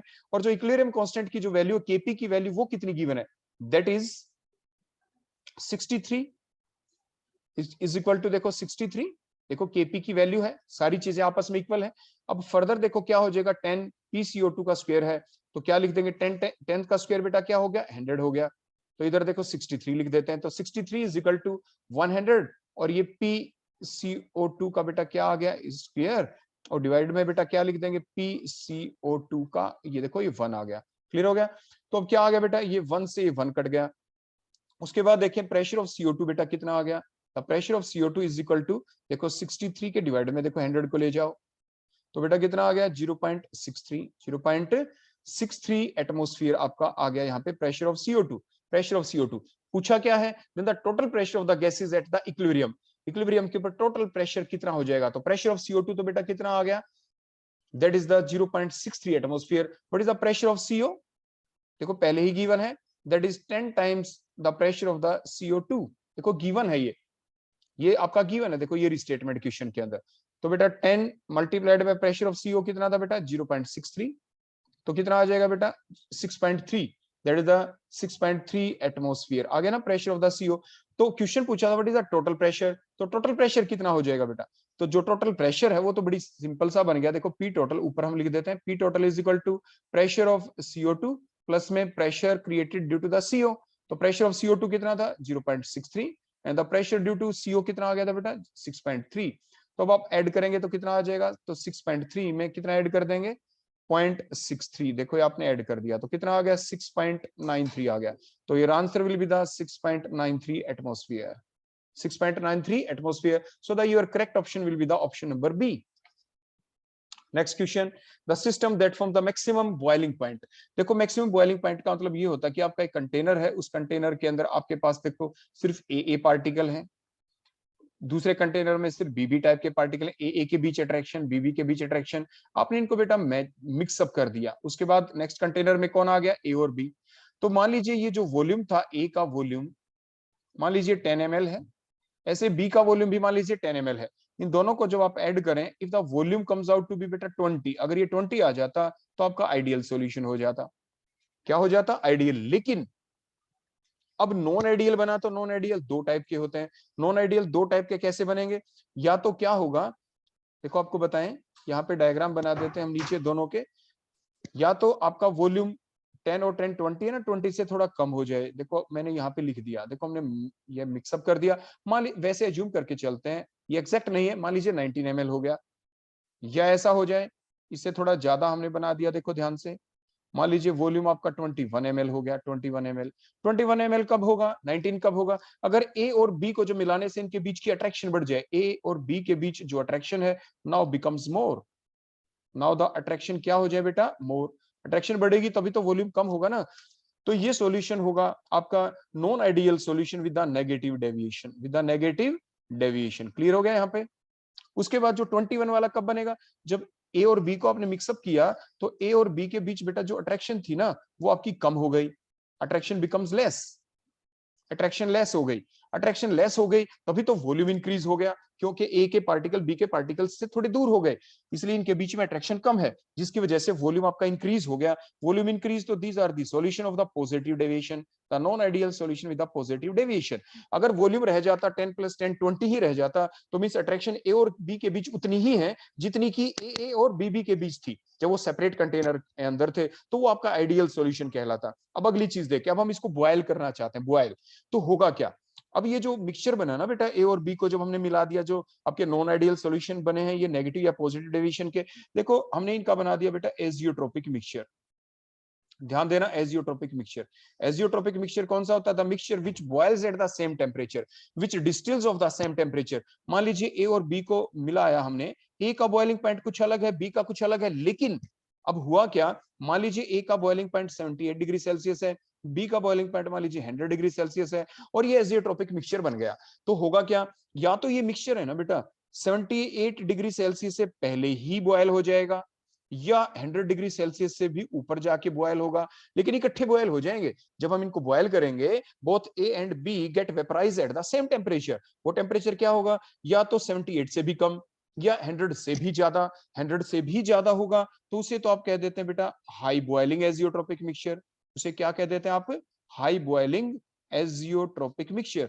अगर वो 78 से भी कम पे हो जाए तो आप उसे कह देंगे बेटा low boiling azeotropic mixture, that is called as the low boiling azeotropic mixture, low boiling azeotropic mixture.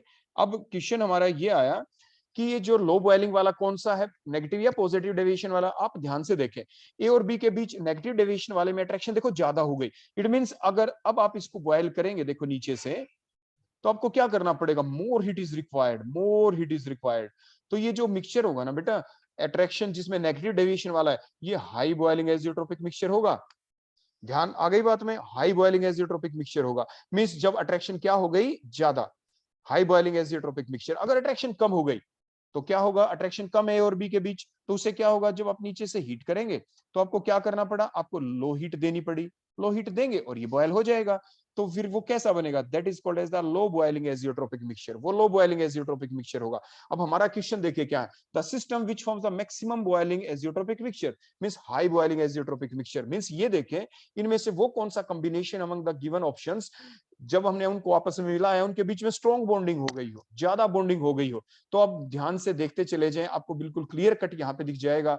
आप ध्यान से देखें क्वेश्चन नंबर 51 के अंदर जो ऑप्शन नंबर सी है, इसमें देखिए एक तो एसीटोन है, एक क्लोरोफॉर्म है, इनके अंदर स्ट्रॉन्ग डाइपोल डाइपोल अट्रैक्शन हो जाएगी। स्ट्रॉन्ग डाइपोल डाइपोल अट्रैक्शन में सॉल्यूशन नेगेटिव डेविएशन का बनेगा, more heat will be given and that will be the maximum boiling azeotropic mixture. Clear हो गया। उसके बाद हम लेते हैं बेटा question number 52, that is the simple statement based question. सबसे पहले हमें ये ढूंढना है which of this statement is false, कौन सी स्टेटमेंट इनमें से गलत है। तो गलत स्टेटमेंट अभी आपको दिख जाएगी यहाँ पे। फर्स्ट स्टेटमेंट को पढ़ें, the Raoult's law. Raoult's law ने बेटा क्या कहा था, राउल्ट्स लॉ ने ये कहा कि the pressure of the any of the component is always directly proportional to their mole fraction. तो means P A is equal to क्या आ जाएगा, पी ए नॉट एक्स से, आप ऐसा कहते थे। तो means the Raoult's law states that the vapour pressure of any of the component of the binary solution A और बी है, तो it is always directly proportional to their mole fraction. तो ये बिल्कुल ठीक स्टेटमेंट है। उसके बाद नेक्स्ट देखें, द टू सुक्रोज सॉल्यूशन तो of having the same molality और डिप्रेशन इन फ्रीजिंग पॉइंट क्या रहेगा, सेम। बेटा ऐसा नहीं होता, क्योंकि हम जानते हैं कि delta T F is equal to K F into molality. ये जो के एफ होता है ना, that is the molal depression constant या क्रायोस्कोपिक कांस्टेंट कहते हैं, that depend upon the nature of the solvent, that depend upon the nature of the solvent. ये nature of the solvent के ऊपर बेटा डिपेंड करता है, क्योंकि अगर जो वाटर होता है ना, जैसे वाटर के केस में के एफ की जो वैल्यू होती है ना बेटा, that is 1.86, that is 1.86 kelvin पर मोलल, दैट इज 1.86 केल्विन पर मोलल लिखा है बेटा, क्योंकि ये इधर टेम्परेचर आ गया, मोलिलिटी जाएगी तो पर मोलल, केल्विन पर मोलल, या मोलिलिटी की फॉर्म में आप फर्दर इसको लिख सकते हैं। सो 1.86 वैल्यू है, तो केएफ की वैल्यू बदल जाएगी, क्योंकि अगर सोलवेंट अलग लेंगे, क्वेश्चन हमारा यही तो है, 2 सुक्रोज सॉल्यूशन हमने बनाए, मतलब एक कंटेनर के अंदर मान लीजिए वाटर एज ए सोलवेंट लेके आपने बाहर से सुक्रोज ऐड कर दिया, दूसरे के अंदर आपने क्या किया, आपने मान लीजिए इथेनॉल ले लिया, उसके अंदर आपने बाहर से सुक्रोज डाल के सॉल्यूशन बना दिया, सेम मोलिलिटी के भी सॉल्यूशन बना दिए, लेकिन इनके अंदर जो डिप्रेशन इन फ्रीजिंग पॉइंट है वो सेम नहीं होगा, डेल्टा टीएफ की वैल्यू सेम नहीं होगी, क्योंकि मोलिलिटी तो देखो सेम आ गई, देखो एम इज सेम, फार्मूला कहता है आपका delta TF is equal to KF into molality, M same हो, केएफ भी सेम होनी चाहिए, तभी तो डेल्टा टीएफ भी सेम होगा, मोलिलिटी तो सेम है, ये पहला सॉल्यूशन इसकी मोलिलिटी एम, दूसरा सॉल्यूशन इसकी molality M, mm same, but the kf value is different.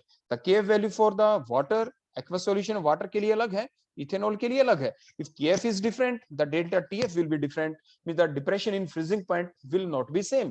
तो यहाँ पे ऑप्शन में लिखा था same depression in freezing point, तो इसलिए दैट ऑप्शन आपकी फॉल्स है, यही पूछा गया था, which one of the following statement is false, तो हमारा आंसर क्या आ जाएगा, बी ऑप्शन, तो बी ऑप्शन फॉल्स है यहाँ पे. आगे भी देख लेते हैं बेटा स्टेटमेंट सी, देखो the correct order of osmotic pressure, आप जानते हैं बेटा जो प्रेशर पाई से रिप्रेजेंट करते हैं, pi is equal to CRT, C means n by V RT. Osmotic pressure एक कोलिगेटिव प्रॉपर्टी है, that depend upon the number of the moles of the solute. आप ध्यान से देखें BaCl2 में देखो 2 Cl है, एक बेरियम होगा, 3 आयंस प्रोड्यूस होंगे, 3 moles of ion will be produce. KCl में देखो बेटा 2 moles will be produce. Acetic acid is a weak acid, यानी दिखने में दिखता है कि 2 प्रोड्यूस होंगे, वीक एसिड है तो लेस देन 2 प्रोड्यूस होंगे बेटा. ग्लूकोज ये डिसोसिएट ही नहीं होगा तो 1 मोल होगा, तो more the number of the moles more will be the osmotic pressure, तो ये ऑर्डर बिल्कुल करेक्ट लिख रखा है. नेक्स्ट में देखें in the equation osmotic pressure pi is equal to mr, तो m क्या है, मोलिलिटी मींस कंसंट्रेशन, वही तो हमने आपको बताया था, pi is equal to CRT, n by v is equal to concentration that is the molality, तो pi is equal to mrt that is the correct, ये भी बिल्कुल ठीक है आपका.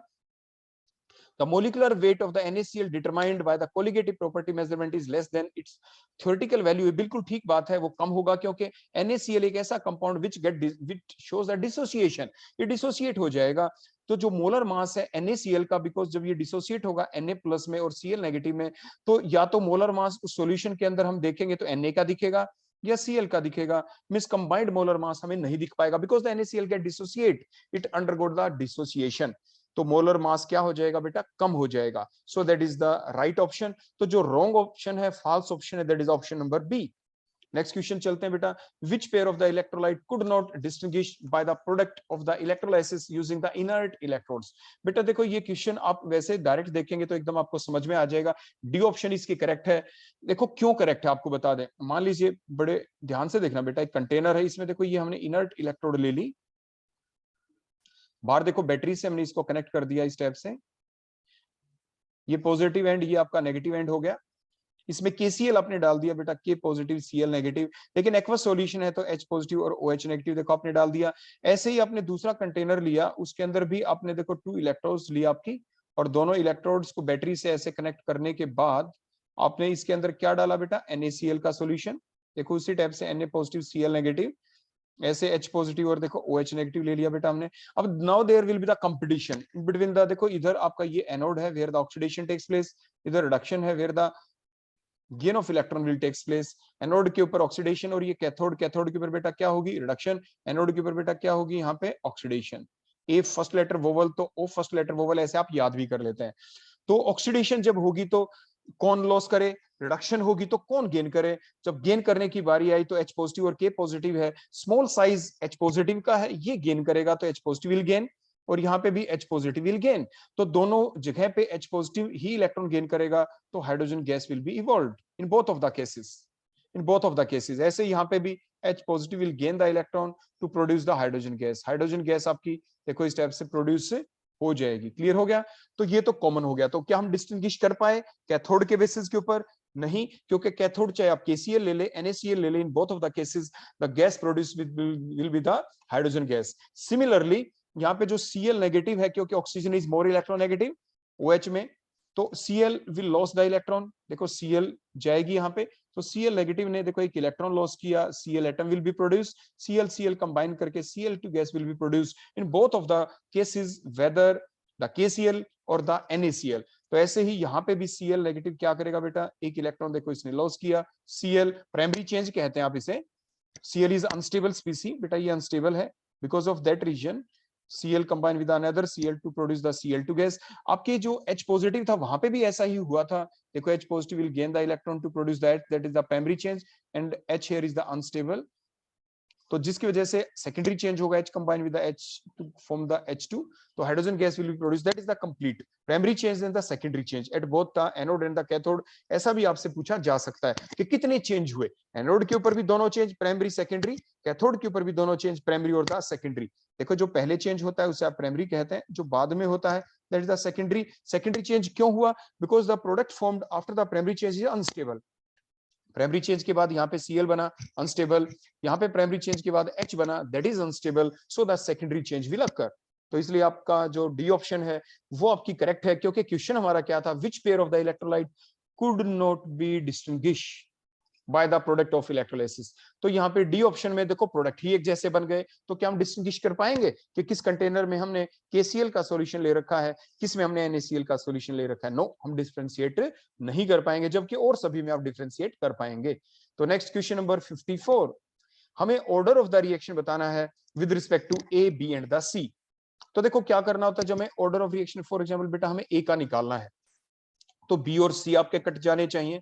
तो बी और सी की कंसंट्रेशन एक जैसी कहां है, बड़े ध्यान से देखें, बी और सी की एक जैसी, देखें बेटा बी और सी की एक जैसी का, देखो ये रही बी की, ये रही देखो बी की एक जैसी, ये रही देखो सी की एक जैसी, ये सी की एक जैसी। क्लियर हो गया ना बेटा? तो हम क्या करें, अगर हम इसको देखो इक्वेशन नंबर 1 कह दें, इसको इक्वेशन नंबर 2 कह दें, इसको इक्वेशन नंबर 3 कह दें, इसको इक्वेशन नंबर 4 कह दें। अगर हम order of reaction with respect to A निकालना चाहते हैं, तो हम इक्वेशन नंबर 1 और 4 को बेटा डिवाइड कर रहे हैं। देखो इक्वेशन इसको किससे डिवाइड कर रहे हैं बेटा, 4 से। देखो ये 4 से, देखो ये बेटा 4 वाला। क्लियर हो गया? तो अब हुआ क्या, देखो इससे ये कैंसिल हो जाएगा, इससे बेटा ये कैंसिल हो गया, लेकिन ये इसकी पावर में बेटा क्या लिख देंगे, कुछ भी लिख दें आप, इसकी पावर में अल्फा, इसकी पावर में आप अल्फा लिख दें। क्लियर हो गया? अब आप जब डिवाइड करेंगे तो क्या आ जाएगा आपका आंसर, ध्यान से देखें, आपका बच गया बेटा 5 मल्टीप्लाइड बाय 10 की पावर -3 डिवाइडेड बाय इधर क्या था 1.25 मल्टीप्लाइड बाय 10 की पावर -3, और इधर सिर्फ क्या बच गया 0.010 raise to the power alpha, और divided by 0.005 raise to the power alpha, और तो आपके कट गए थे। तो अब आएगा क्या बेटा, यहां से देखो 10 की पावर 3 से 10 की पावर 3 कट गया, डेसिमल को हटाओ, ऊपर देखो आपका 100 आ गया, उसके बाद 5 ये 25 पे कैंसिल, 25 4 जा, देखो इधर तो 4 आ गया बेटा, 4 आ गया, 4 इज इक्वल टू इधर क्या, देखो 3 के बाद डेसिमल, ये तो कैंसिल हो गया, 5 2 जा 10, 2 की पावर अल्फा आ गया, तो 2 की पावर अल्फा, तो इसको क्या लिख सकते हैं 2 की पावर 2 इज इक्वल टू 2 की पावर अल्फा, तो अल्फा इज इक्वल टू क्या आ गया 2। तो order of the reaction with respect to A तो बेटा क्या है 2, 2 कहां पे दिख रहा है, सी डी, देखो ये डी ऑप्शन में भी 2 दिख रहा है और ई के अंदर भी, तो इट मींस ये ऑप्शन हमारी हम हटा सकते हैं बड़ी आराम से, तो सी डी ई बच गया। अब हम आगे चलते हैं, हम निकालते हैं order of reaction with respect to B. देखो अब हम और चीजों को बेटा एक बार क्लियर कर दें यहां से, order of reaction with respect to A तो बेटा हमने देखो अल्फा मान लिया, ध्यान रखें, बी को बीटा और सी को गामा मान लेते हैं। देखो यहां से इन चीजों को क्लियर कर दें। अब हमें देखो order of reaction with respect to alpha की वैल्यू तो देखो आ चुकी है, हम ऊपर लिख देते हैं, अल्फा इज इक्वल टू 2 आ चुका है हमारा, means order of reaction with respect to A हमारा 2 आ चुका है। अब हम निकालेंगे यहाँ पे order of reaction with respect to B, that is the beta. तो बी का निकालना था, ए और सी की कंसंट्रेशन आपकी कैंसिल हो जानी चाहिए, तो देखो कैसे निकालें बी का, ए और सी कहां पे कैंसिल होता दिख रहा है, जल्दी से ढूंढे जल्दी से ढूंढे, हाँ देखो ये रहा, देखो ये ए कैंसिल, और यहाँ पे देखो ये सी वाला कैंसिल हो जाएगा, मतलब इक्वेशन 1 और 3। तो इक्वेशन 1 और 3 को आप जब आपस में डिवाइड करेंगे, देखो इस टाइप से डिवाइड करेंगे, तो ये से ये कैंसिल, ये से ये कैंसिल, तो क्या बच गया, देखो इसको इससे डिवाइड कर देंगे आप, तो क्या आ गया बेटा यहाँ पे 5 मल्टीप्लाइड बाय 10 की power -3 divided by 1 multiplied by 10 की पावर -2, और इधर बेटा क्या बच गया बी में, देखें आप 0.005 डिवाइडेड बाय बेटा क्या है, ये रेज टू द पावर में बीटा कहेंगे हम इसे, डिवाइडेड बाय, अब बताओ क्या 0.010 रेज टू द पावर में क्या है यहाँ पे बीटा। क्लियर हो गया? अब देखो 10 की पावर -2 से 10 की पावर -2 कट के 10 की पावर -1 आ जाएगा, तो बच क्या गया 5/10, 5/10 बच गया। 5/10 का मतलब 1/2, तो इधर तो 1/2 बच गया बेटा। उधर देखिए अब आप, इधर देखो डेसिमल से डेसिमल कट गया क्योंकि 3 के बाद ही था, और 5 2 जा 10, तो इधर भी आ गया बेटा 1/2 रेज टू द पावर में बीटा। क्लियर हो गया? तो मतलब यहाँ पे क्या आया, 2 की पावर 1 इज इक्वल टू 2 की पावर बीटा। क्लियर हो गया? तो बीटा की वैल्यू क्या आ गई, बीटा की वैल्यू 1 आ गई। So beta is equal to 1। तो बीटा की वैल्यू 1 कहां पे दिख रही है, देखो। सो अब डायरेक्ट ही आपका आंसर आ गया, E option will be the correct, क्योंकि अल्फा की वैल्यू देखो यहाँ पे हमने 2 पहले निकाल दी थी, बीटा की वैल्यू जो 1 है वो सिर्फ इसी ऑप्शन में है, और गामा की वैल्यू जो आप निकालेंगे बेटा वो 0 आ जाएगी। तरीका मैंने आपको बता ही दिया। तो 54 का ऑप्शन क्या हो गई, E option will be the correct option. अब क्वेश्चन नंबर 55 पे चलते हैं। That is very simple question. देखो जब भी आप ऑर्डर ऑफ रिएक्शन निकालते हैं तो that is according to the rate law. तो रेट लॉ के अकॉर्डिंग ये फार्मूला देखो यहाँ पे गिवन है। यहाँ पे कोफिशिएंट कितने हैं, ए की पावर सी है और बी की पावर डी है, तो what is the total order of reaction, C plus D. Simple answer. तो 55 का आंसर बेटा सी आ गया यहाँ पे। तो answer of the 55 will be the C. Next, ammonia will not form the complex with. देखो जो अमोनिया है, आप सिल्वर देखें डी ब्लॉक एलिमेंट, कॉपर देखें डी ब्लॉक एलिमेंट, आयरन देखें डी ब्लॉक एलिमेंट, कैडमियम देखें, zinc cadmium mercury, that is the D block element. जो lead है that is not the D block element, that is the group 14 element, carbon silicon germanium tin lead, so it will not form the complex with the ammonia. So the simple answer that is option B will be the correct, क्योंकि ammonia जो है और D block एलिमेंटों के साथ तो complex बना लेगा, lead के साथ नहीं बना पाएगा। तो 56 का आंसर हो गया बेटा बी ऑप्शन। उसके बाद next, at the sublimate temperature, जब सब्लिमेशन प्रोसेस चलती है, CO2 सॉलिड से गैसियस फॉर्म में कन्वर्ट हो गया। फॉर दैट प्रोसेस आपको ये डिफरेंट ऑप्शन गिवन है, उसमें से बताएं करेक्ट ऑप्शन क्या है। देखो जब भी सब्लिमेशन प्रोसेस चलती है तो आप ध्यान से देखिए, देखो सॉलिड जो है गैस में कन्वर्ट हुआ तो हीट देनी पड़ी, तो process will be the endothermic. तो means delta H should be the positive, means ये आप ग्रेटर देन 0 कह सकते हैं। क्लियर हो गया? उसके बाद सॉलिड गैस में बदल गया तो एंट्रोपी इंक्रीज हुई है, तो delta S will be positive, या आप ग्रेटर देन 0 कह सकते हैं। इक्विलिब्रियम का बेटा यहाँ पे साइन है, तो इक्विलिब्रियम हो तो delta G will always be 0। तो अब ये देखें ये कहां पे आपको चीजें मिलती हैं। तो delta H positive is greater than 0, B option में भी है। डेल्टा एस ग्रेटर देन 0, अब डेल्टा एस बेटा डेल्टा जी 0 ही देख लो ना, वो तो ई ऑप्शन के अंदर ही दिख रहा है। तो ई ऑप्शन भी आपके करेक्ट है, delta H greater than 0, delta S greater than 0, और delta G is equal to 0 because the process is in equilibrium. Equilibrium यहाँ पे सेटअप हो चुका है। तो 57 का option E will be the correct. 58 पे चलते हैं। Which of the following gas is the lowest value of Henry constant. देखो बेटा आपने पढ़ा था ना कि जो आपकी जो सोलिबिलिटी होती है, सोलिबिलिटी मींस जो प्रेशर ऑफ द गैस है जितना आप अप्लाई करेंगे। देखो बेटा आपके पास एक कंटेनर है, कंटेनर के अंदर बेटा मान लीजिए आपके पास कोई लिक्विड है, मान लीजिए आप कोल्ड ड्रिंक है, वाटर है, आप ऊपर से कोई गैस का प्रेशर आप अप्लाई करेंगे, जितना जो प्रेशर का होगा, जो मान लीजिए CO2 गैस है, ऑक्सीजन गैस है, any gas, more will be the pressure, उतनी ही ज्यादा कंसंट्रेशन CO2 की मिलेगी, उतनी ज्यादा मोल फ्रैक्शन बढ़ जाएगी CO2 की इसके अंदर, इस लिक्विड के अंदर। तो गैस ज्यादा घुलनी हो तो ऊपर से प्रेशर ज्यादा लगाएं, means pressure of the gas is always directly proportional to their mole fraction, means mole fraction of the gas into the solution. तो कौन गैस ज्यादा घुलेगी, फिर आपने देखा था पी गैस, अगर प्रोपोर्शनलिटी के साइन को हटाएं, KH हेनरी कांस्टेंट लिखते हैं, तो X CO2, मींस आपने क्या देखा, प्रेशर ऑफ द गैस तो डायरेक्टली प्रोपोर्शनल हो गई, लेकिन मल्टीप्लाई में ये आ गया, अगर P ज्यादा तो X CO2 ज्यादा, X CO2 ज्यादा तो KH की वैल्यू क्या होगी, that will be the less, that will be less, तो ये कम हो जाएगी। तो सबसे ज्यादा सोलिडिटी कौन सी गैस की है, उसी की KH कम होगी, उसी का हेनरी कांस्टेंट की वैल्यू कम होगी। तो अब देखें सबसे ज्यादा मास किसका है, सबसे ज्यादा, तो सबसे ज्यादा सोलिडिटी उसी की होगी, that is the CO2। So the solidity of the CO2 gas will B highest. तो 58 का बेटा आंसर आ गया डी। नेक्स्ट चलें, a current is pass through the two cell connected in series, दो सेल कनेक्टेड है सीरीज के अंदर। पहली है XNO3 का थ्राइस है बेटा, ध्यान से देखिए। सेकंड YNO3, देखो XNO3 का थ्राइस, ये आपके पास इलेक्ट्रोलाइट है पहले कंटेनर के अंदर, दूसरे कंटेनर के अंदर कौन सा इलेक्ट्रोलाइट है बेटा, YNO3 का ट्वाइस, एक्वस सॉल्यूशन इन दोनों का। तो आप ध्यान से देखें x के ऊपर कितना चार्ज आएगा बेटा, देखो ये -1 होता है ना NO3 के ऊपर, तो x के ऊपर +3 चार्ज है, और y के ऊपर देखो +2 चार्ज आ गया। क्लियर हो गया चार्ज का। तो अब उसके बाद नेक्स्ट है बेटा, इनका जो रिलेटिव मास है ना वो कितना है, that is in the ratio 1/2। Relative mass means इस पहले कंपाउंड का जो मास है दैट इज 1, इसका मास है बेटा 1। तो आप जानते हैं ना इक्विवेलेंट मास का फार्मूला क्या होता है, what is the equivalent mass, What is the equivalent mass? Equivalent mass is always equal to the molar mass. Molar mass मान लीजिए इसका हम m मान लें और रेशो की फॉर्म में चले तो देखो 1:2 है यहाँ पे। तो अब क्या करेंगे, देखो molar mass divided by the total charge, divided by the charge. तो रेशो इसकी 1 थी तो 1 लिख दिया, चार्ज बेटा कितना है 3। यहाँ पे देखिए दूसरे के अंदर इसका इक्विवेलेंट मास बेटा क्या हो जाएगा, मोलर मास उसी टाइप से बेटा कितना है, इसका रेशियो 2 थी तो 2 डिवाइडेड बाय बेटा कितना है 2 इसके ऊपर देखो चार्ज है यहाँ पे। तो अब इनकी रेशियो अगर आप ध्यान से देखेंगे तो क्या आएगी, तो रेशियो आप बड़े ध्यान से दोनों की निकाल लें।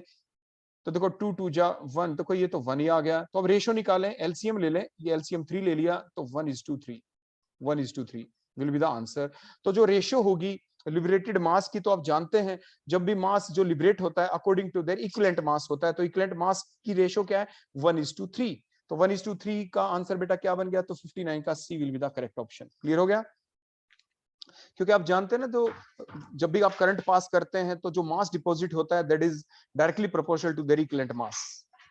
नेक्स्ट आप देखिए, for the first order reaction the time taken to reduce the initial concentration by 1/4। मान लीजिए किसी की कंसंट्रेशन बेटा x है, फर्स्ट हाफ लाइफ चली तो कंसंट्रेशन कितनी हो गई x/2। सेकंड हाफ लाइफ चली तो बेटा x/4 देखो हो गए ना। तो मिस 20 मिनट्स लगी थी बेटा यहाँ पे, इसका मतलब 10 मिनट्स पहले लगी और 10 मिनट्स बाद में हाफ लाइफ पीरियड 10 मिनट्स है बेटा यहाँ पे। उसके बाद फिर हाफ हो गई तो x/8, फिर हाफ हो गई तो x/16। तो हमारा क्वेश्चन यही है 1/16 कब हो जाएगा, तो एक हाफ लाइफ और चली, एक हाफ लाइफ और चली, टोटल 4 हाफ लाइफ चली। हर हाफ लाइफ का टाइम 10 मिनट्स है, तो टोटल कितनी मिनट्स लग गई बेटा, टोटल मिनट्स लग गई 40 मिनट्स। तो 60 का आंसर बेटा क्या आ गया, D will be the correct option. उसके बाद हम नेक्स्ट देखें, ये बड़ा सिंपल क्वेश्चन है, क्वेश्चन नंबर 61 का देखो B will be the correct option, क्योंकि आपका ये करेक्टली मैच है। जेल क्या है, बटर इज अ जेल, और सारी ऑप्शन आपकी रॉन्ग है। आप बड़े ध्यान से देख सकते हैं। क्वेश्चन नंबर 62 को देखें, which one of the following is the highest molar conductivity, किसकी मोलर कंडक्टिविटी सबसे ज्यादा होगी। सभी का आपको फार्मूला लिखना पड़ेगा बेटा। अब इसकी ऑप्शन बेटा जो है वो आपकी यानी सी है, क्योंकि इसका फार्मूला जब आप लिखते हैं K4 FeCN6, देखो ये इसका फार्मूला बनेगा। कोऑर्डिनेशन केमिस्ट्री का जो चैप्टर है उसमें हम आपको ये पढ़ा चुके हैं पहले ही। जब इसका आप आयनाइजेशन करेंगे बेटा, वाटर के अंदर डालेंगे 4 तो बेटा K पॉजिटिव आयन बन जाएंगे, प्लस में एक आपका बन जाएगा FeCN6 और इस पूरे के ऊपर -1 चार्ज। टोटल देखो 5 आयंस हो गए। More the number of the ions more will be the molar conductance. तो सबसे ज्यादा आयंस यहीं पे बनेंगे ऑप्शन नंबर सी में। और आप किसी का भी बना के देख लेना, इतने आपके नहीं बनेंगे आयंस, कोई भी देख लेना आप। जैसे ई को देख ले, K3 FeCN6 बनेगा तो आपके टोटल 4 आयंस बने, एंड सो ऑन। आप किसी को भी देखें तो C will be the correct option. और सारी बेटा आप इसी टाइप से प्रैक्टिस करके आंसर निकाल लेंगे। नेक्स्ट क्वेश्चन नंबर 63, आप इसमें बड़े ध्यान से देखिए बेटा, एक एन हो गया और एन के ये थ्राइस में देखो हमने लिख रखा है, देखो CS2 और बेटा आगे क्या है यहाँ पे NH2। ऐसे ही देखो यहाँ पे देखो बेटा CS2 और देखो NH2। ऐसे बेटा आप यहाँ पे देखो CS2 और बेटा आगे क्या है बेटा NH2। नाइट्रोजन के ऊपर बेटा लोन पेयर 4 नाइट्रोजन हो गए, 4 नाइट्रोजन हो तो वो टेट्राडेंटेट हो गया। तो 63 का आंसर बेटा सी हो गया, दैट इज अ टेट्राडेंटेट। उसके बाद नेक्स्ट आप देखें बेटा, जो आपका सिंपल फार्मूला है जो आप जानते हैं किस चीज का, जो आप ये 64 वाला जो आपका क्वेश्चन है, क्या फार्मूला होता है बेटा, जो डेल्टा एच होता है, डेल्टा एच बेटा किस चीज का, delta H of solution. The delta H of the solution is always equal to the delta H lattice, means lattice energy, plus में क्या होगा हाइड्रेशन एनर्जी। क्योंकि सबसे पहले तो जो लेटिस होता है, फॉर एग्जांपल देखो आपके पास NaCl है, वो ब्रेक हो जाएगा बेटा किस चीज के अंदर, Na और Cl पॉजिटिव आयन के अंदर। तो कितनी एनर्जी दें, that is called as the lattice energy. और फिर आपने वाटर डाला, ये गेट हाइड्रेटेड हो गया हर आयन चारों तरफ से वाटर से देखो इस टाइप से आगे देखो सराउंडेड हो जाएगा। कितनी एनर्जी निकल गई जब ये वाटर से देखो सराउंडेड हो गया चारों तरफ से, water. So the liberated energy that is called as the hydration. जो एनर्जी निकल गई, माइनस साइन आएगा यहाँ पे बेटा, पॉजिटिव साइन आता है। अब गिवन क्या क्या है वो ध्यान से देखिए, हमें लेटिस एंथैल्पी लैटिस एनर्जी निकालनी है, ये डेल्टा एच लैटिस हमें कैलकुलेट करनी। गिवन क्या क्या है बेटा, डेल्टा एच हाइड्रेशन की वैल्यू गिवन है, वो बेटा कितनी है -784 किलो जूल पर मोल। और देखो एंथैल्पी ऑफ सॉल्यूशन गिवन है, वो बेटा कितनी आपकी 4 किलो जूल पर मोल। तो आपका डेल्टा एच जो लैटिस है, इसकी जो वैल्यू आपकी निकलेगी दैट इज बेटा कितनी आ जाएगी, 4 प्लस में दूसरी साइड जाके पॉजिटिव 784। तो आपका आंसर आ जाएगा बेटा 788 किलो जूल पर मोल। सो A option will be the correct option. Next हम चलते हैं बेटा 65 के ऊपर। क्वेश्चन नंबर जो 65 है, इसमें बेटा आपका क्या दे रखा है, इन ए रिएक्शन ए बी, देखो ये डिसोसिएशन हो गया, केपी की वैल्यू गिवन है और टोटल प्रेशर 1 एटमॉस्फेयर गिवन है, परसेंटेज डिसोसिएशन आपको निकालना है, क्वेश्चन नंबर 65। तो इसमें आप बड़े ध्यान से देखें बेटा, ए बी जो आपके पास गैस है, जब ये इक्विलिब्रियम सेटअप हो गया ए गैस प्लस में बी गैस के अंदर, देखो जब ये टूट गया तो केपी का बेटा फार्मूला क्या बनेगा यहाँ पे, केपी इज इक्वल टू वो क्या, क्योंकि इसकी डिग्री ऑफ ये 1 था तो 0 0, जब ये डिसोसिएशन हो गया तो अल्फा अल्फा, तो ये बेटा कितना बन गया 1 माइनस अल्फा। गैसेस हैं तो आपकी ये प्रेशर की फॉर्म में देखा जाएगा, इनकी कंसंट्रेशन को प्रेशर की फॉर्म में ही लेते हैं, तो इसके बाद आपका आंसर आ जाएगा बेटा, केपी का फार्मूला बेटा क्या बन जाएगा, आप डायरेक्ट करके देखें, दैट इज द अल्फा, देखो ये alpha concentration of the product divide by concentration of reactant, देखो अल्फा मल्टीप्लाइड बाय अल्फा, देखो आ गया ना, दोनों के साथ पी था तो पी का स्क्वायर, अल्फा पी उसको अलग लिख देते हैं, पी का स्क्वायर डिवाइडेड बाय बेटा क्या बन गया 1 माइनस अल्फा, 1 माइनस बेटा क्या आ जाएगा यहाँ पे आपका अल्फा आ गया आपका, तो उसके बाद बेटा क्या आ जाएगा, नेक्स्ट बताएं शाबाश जल्दी से बताओ, 1 माइनस अल्फा, तो आपका आंसर अल्फा यानी केपी की वैल्यू बेटा गिवन है, बेटा कितनी वैल्यू गिवन है, that is the 2.56 multiplied by 10 की power minus 2, that is the value of alpha given and that is equal to the alpha square, देखो नीचे भी बेटा यहाँ पे पी स्क्वायर था, ये से कट गया, 1 minus alpha nearly equal to 1, तो alpha square is equal to this much, तो अल्फा की वैल्यू बेटा आप कैलकुलेट कर लेना, that comes out to be 0.16 और परसेंटेज निकालेंगे तो इसको 100 से देखो आप मल्टीप्लाई कर दें, that comes out to be the 16%, तो E option will be the correct, E option बेटा क्या हो जाएगी करेक्ट। नेक्स्ट क्वेश्चन पे चलते हैं, क्वेश्चन नंबर 66, इसमें आप देखें आपके पास बेटा दे रखा है यहाँ पे Hg2Cl2 दैट इज मर्कुरस क्लोराइड, जब इसका डिसोसिएशन हम करेंगे तो ये किस चीज में टूट जाएगा, Hg2 2 प्लस प्लस में किस चीज के अंदर 2Cl नेगेटिव, उसके बाद जो कंसंट्रेशन है मान लीजिए Hg2 प्लस की वो बन गई, मान लीजिए वो कितनी है बेटा x, इसकी x है, देखो हमने इसको बैलेंस करके लिख दिया, तो इसकी कंसंट्रेशन बेटा कितनी हो जाएगी 2x, that is the degree of solubility, अगर हम कहते हैं ये 1, देखो ये 0 0, तो ये 1 माइनस x, अगर मान ले सोलिबिलिटी को अगर हम x से रिप्रेजेंट कर दें तो ये x, ये 2x आपका हो गया बेटा। उसके बाद सोलिबिलिटी प्रोडक्ट का अगर हम देखें KSP is equal to molar concentration of the product, अगर आप देखेंगे तो देखो Hg2 2 प्लस और रेज टू द पावर बेटा कितना है 1, मल्टीप्लाइड बाय क्या करेंगे, मल्टीप्लाइड बाय आप करेंगे Cl और रेज टू द पावर बेटा क्या आ जाएगा ये 2, तो ये KSP हो गया, क्योंकि जो डिवाइडेड में आप लिखते हैं Hg2Cl2 वो स्लाइटली डिसोसिएटेड है, उसको K से मल्टीप्लाई करें तो KSP बन गया। आप सिंपली यहाँ पे अगर आपका आंसर निकालेंगे तो बेटा क्या आंसर आ जाएगा, देखो यहाँ पे आप वैल्यू क्या पुट करेंगे, जल्दी बताओ शाबाश जल्दी से बताओ, KSP solubility, what is the solubility हमें निकालनी है यहाँ पे, तो गिवन क्या था बेटा, सोलिबिलिटी प्रोडक्ट इज गिवन, तो इसकी जगह आप क्या लिख देंगे 3.2 मल्टीप्लाइड बाय 10 की पावर माइनस में 17, Hg2 प्लस की वैल्यू बेटा x की पावर में 1 मल्टीप्लाइड बाय Cl की वैल्यू क्या है बेटा 2x की पावर में 2, तो that comes out to be the 4x का क्यूब, तो x की वैल्यू बेटा आप निकाल लेना कैलकुलेशन करके, आपका आंसर आएगा बेटा 2 मल्टीप्लाइड बाय 10 की पावर माइनस में 6 molarity, that will be the answer, ये आपका आंसर बेटा आ जाएगा यहाँ पे, ये आएगी x की वैल्यू 2 मल्टीप्लाइड बाय 10 की पावर माइनस 6, ये देखें कहाँ पे C option will be the correct, clear हो गया बेटा। उसके बाद आप देखें मैच द फॉलोइंग करेक्टली, इनको अच्छे से मैच करें, तो 67 का बेटा A option will be the correct, A option आपकी बिल्कुल ठीक है, ए का देखो 4 से आप मैच करेंगे, सल्फ्यूरिक एसिड की प्रिपरेशन के दौरान इसको यूज करते हैं, बी का 1 है बेटा, हाई डेंसिटी पॉलीमराइजेशन बनाना तो जिगलर नाटा कैटलिस्ट से आप यूज करते हैं, सी का बेटा 2 है आपका पॉलीएक्राइलो नाइट्राइल के अंदर, और फाइनली डिवाइड हैबर प्रोसेस आपने पढ़ी है, तो आपका डी का आपका 3 ऑप्शन हो जाएगा, तो A option will be the correct. 68 को देखें आप, तो 68 के अंदर एक मोनोबेसिक एसिड आपका दे रखा है यहाँ पे, मोनोबेसिक एसिड जो गिवन है, अब बड़े ध्यान से देखें, और वीक एसिड है तो देखो इक्विलिब्रियम हमने सेटअप कर दिया, तो H पॉजिटिव और बेटा किस चीज में टूट गया, A नेगेटिव के अंदर, क्लियर हो गया इसका, तो इसकी मोलरिटी बेटा कितनी गिवन है, मोलरिटी इज द 0.005, और इसकी मान लीजिए डिग्री ऑफ जो डिसोसिएशन है, आयनाइजेशन जो है, उसको हम किस चीज से रिप्रेजेंट करें, उसको अल्फा से, मान लीजिए पहले 0 था, उसके बाद ये कुछ टूट गया तो देखो 0 पॉइंट आफ्टर यानी फाइनल कंसंट्रेशन, तो कितना हो जाएगा 0.005 माइनस में क्या करेंगे बेटा अल्फा, अगर डिग्री ऑफ डिसोसिएशन को लिखें तो 0.005 माइनस में अल्फा, आप इस टाइप से इसको लिख देंगे, क्लियर हो गया। तो ये 0.005 पीएच सॉल्यूशन की 5 है बेटा, पीएच सॉल्यूशन की बेटा कितनी है आपकी 5 है, तो उसके बाद हम क्या करेंगे यहाँ पे, आपका जो सिंपल जो आपका फार्मूला है यहाँ पे, इस फार्मूले के अंदर आप ये जानते हैं बेटा डिग्री ऑफ डिसोसिएशन अगर आप निकालेंगे यहाँ पे, तो के ए किसके इक्वल लिखेंगे, that is the concentration of HA, concentration of A minus और divided by the concentration of the HA, देखो आप इस टाइप से लिख देंगे, क्लियर हो गया। और पीएच का फॉर्मूला भी बेटा आप जानते हैं, पीएच इज इक्वल टू क्या होता है, minus log of H positive ion. देखो ये चीज भी आप जानते हैं। और पीएच आपकी गिवन है, पीएच बेटा आपकी कितनी गिवन है, pH is given that is the 5। देखो 5 गिवन है यहाँ पे, तो पीएच की जगह अगर आप 5 पुट करें तो is equal to minus log of the H positive ion. तो एच पॉजिटिव आयन की बेटा कंसंट्रेशन आपकी निकल जाएगी बेस 10 बन के 10 raise to the power minus में 5m। So that is the molar concentration of the, बोलो किसकी है वो बताओ बेटा, 10 की पावर माइनस 5। तो that is the H positive ion concentration. Clear हो गया यहाँ से।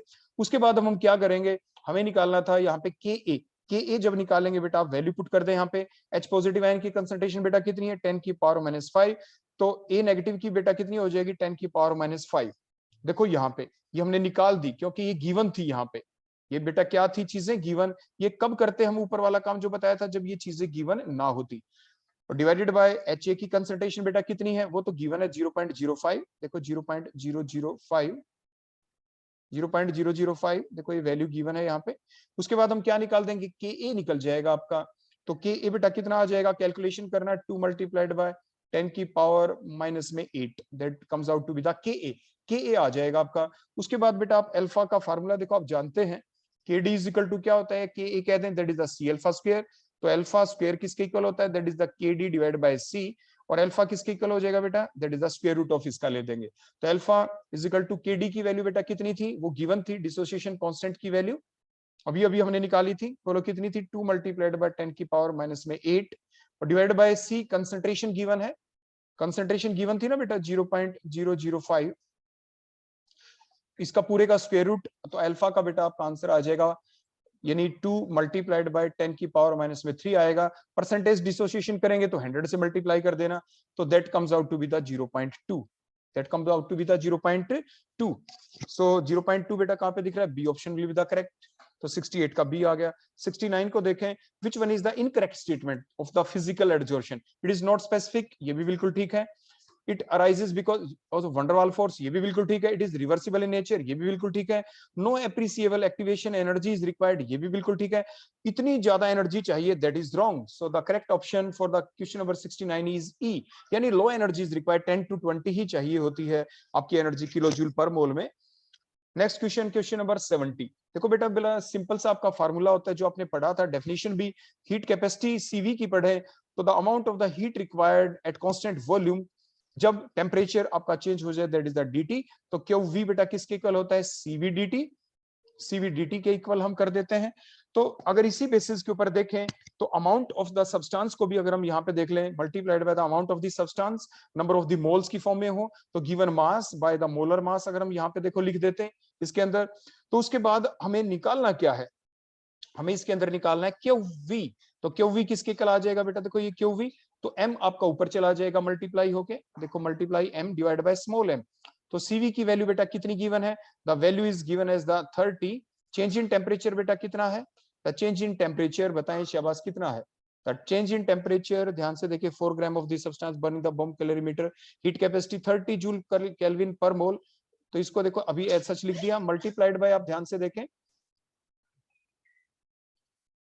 मोलर मास कितना है बेटा यहाँ पे इसका जल्दी से बताओ, मोलर मास निकालें शाबाश जल्दी से। m डिवाइडेड बाय देखो 12 है, ग्रेफाइट है, डिवाइडेड बाय 4 आ गया, 4 ग्राम गिवन था। क्लियर हो गया इतना। तो 30 मल्टीप्लाइड बाय 12 बाय 4 जब आप करेंगे तो चेंज इन टेम्परेचर कितना आ जाएगा बताएं, ध्यान से देखिए बेटा एक सेकेंड जल्दी से देख। तो देखो चेंज इन टेम्परेचर बेटा dt की वैल्यू 4 होगी, देखो 300 से 304 हो गया। तो अब यहाँ पे dt की वैल्यू बेटा क्या पुट कर देना 4, तो 4 से 4 कैंसिल हो गया, 12 3 जा 36, तो 360 किलो जूल पर मोल में आपका आंसर आ जाएगा। तो 70 का करेक्ट ऑप्शन बेटा क्या आ गया, क्योंकि हीट बेटा रिलीज होगी ये जरूर ध्यान रखना, तो इसलिए माइनस साइन साथ जरूर लगाएंगे। तो Q V is equal to बेटा क्या आएगा, -360 किलो जूल पर मोल, ये जरूर ध्यान रखना बेटा। So C will be the correct option, कभी आप ए ऑप्शन के ऊपर टिक कर दें। उसके बाद आप देखें हमारा कंपाउंड है हेक्सा, देखो हेक्सा का मतलब 1 2 3 4 5 और the 6 hexa 1 3 diene 5 yne, 1 के ऊपर देखो अगर हम नंबरिंग कर दे 1 2 3 4 5 और 6, 1 और 3 के ऊपर तो डबल बॉन्ड है, 1 और 3 और 4 के बीच में, और क्या नाम है 5 के ऊपर 5 और 6 के बीच में देखो ट्रिपल बॉन्ड है।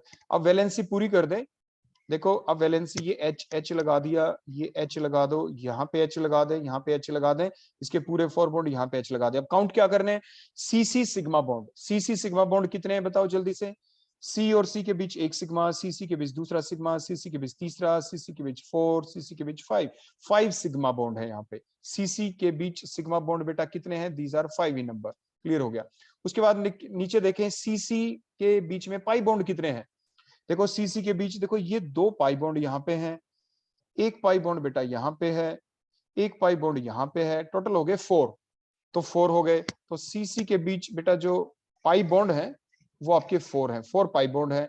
तो 4 कहाँ पे दिख रहे हैं, तो आपको साफ साफ दिख गया 71 की A option will be the correct. देखो ये और ये आपका हो गया क्लियर, नेक्स्ट देखने की जरूरत ही नहीं थी। 72 का answer, the number of the primary, secondary and the tertiary and quaternary carbon atom in the neopentane। neopentane की देखो सिंपल स्ट्रक्चर बन गई। लास्ट क्वेश्चन है बेटा आपका, देखो ये नियोपेंटेन की आपकी स्ट्रक्चर बन गई, नियोपेंटेन। देखो अगर हम नंबरिंग करें, देखो यहाँ पे 1 2 एंड 3, C2 के ऊपर अगर 2 मिथाइल ग्रुप हो तो आप उसे नियो कहते हैं।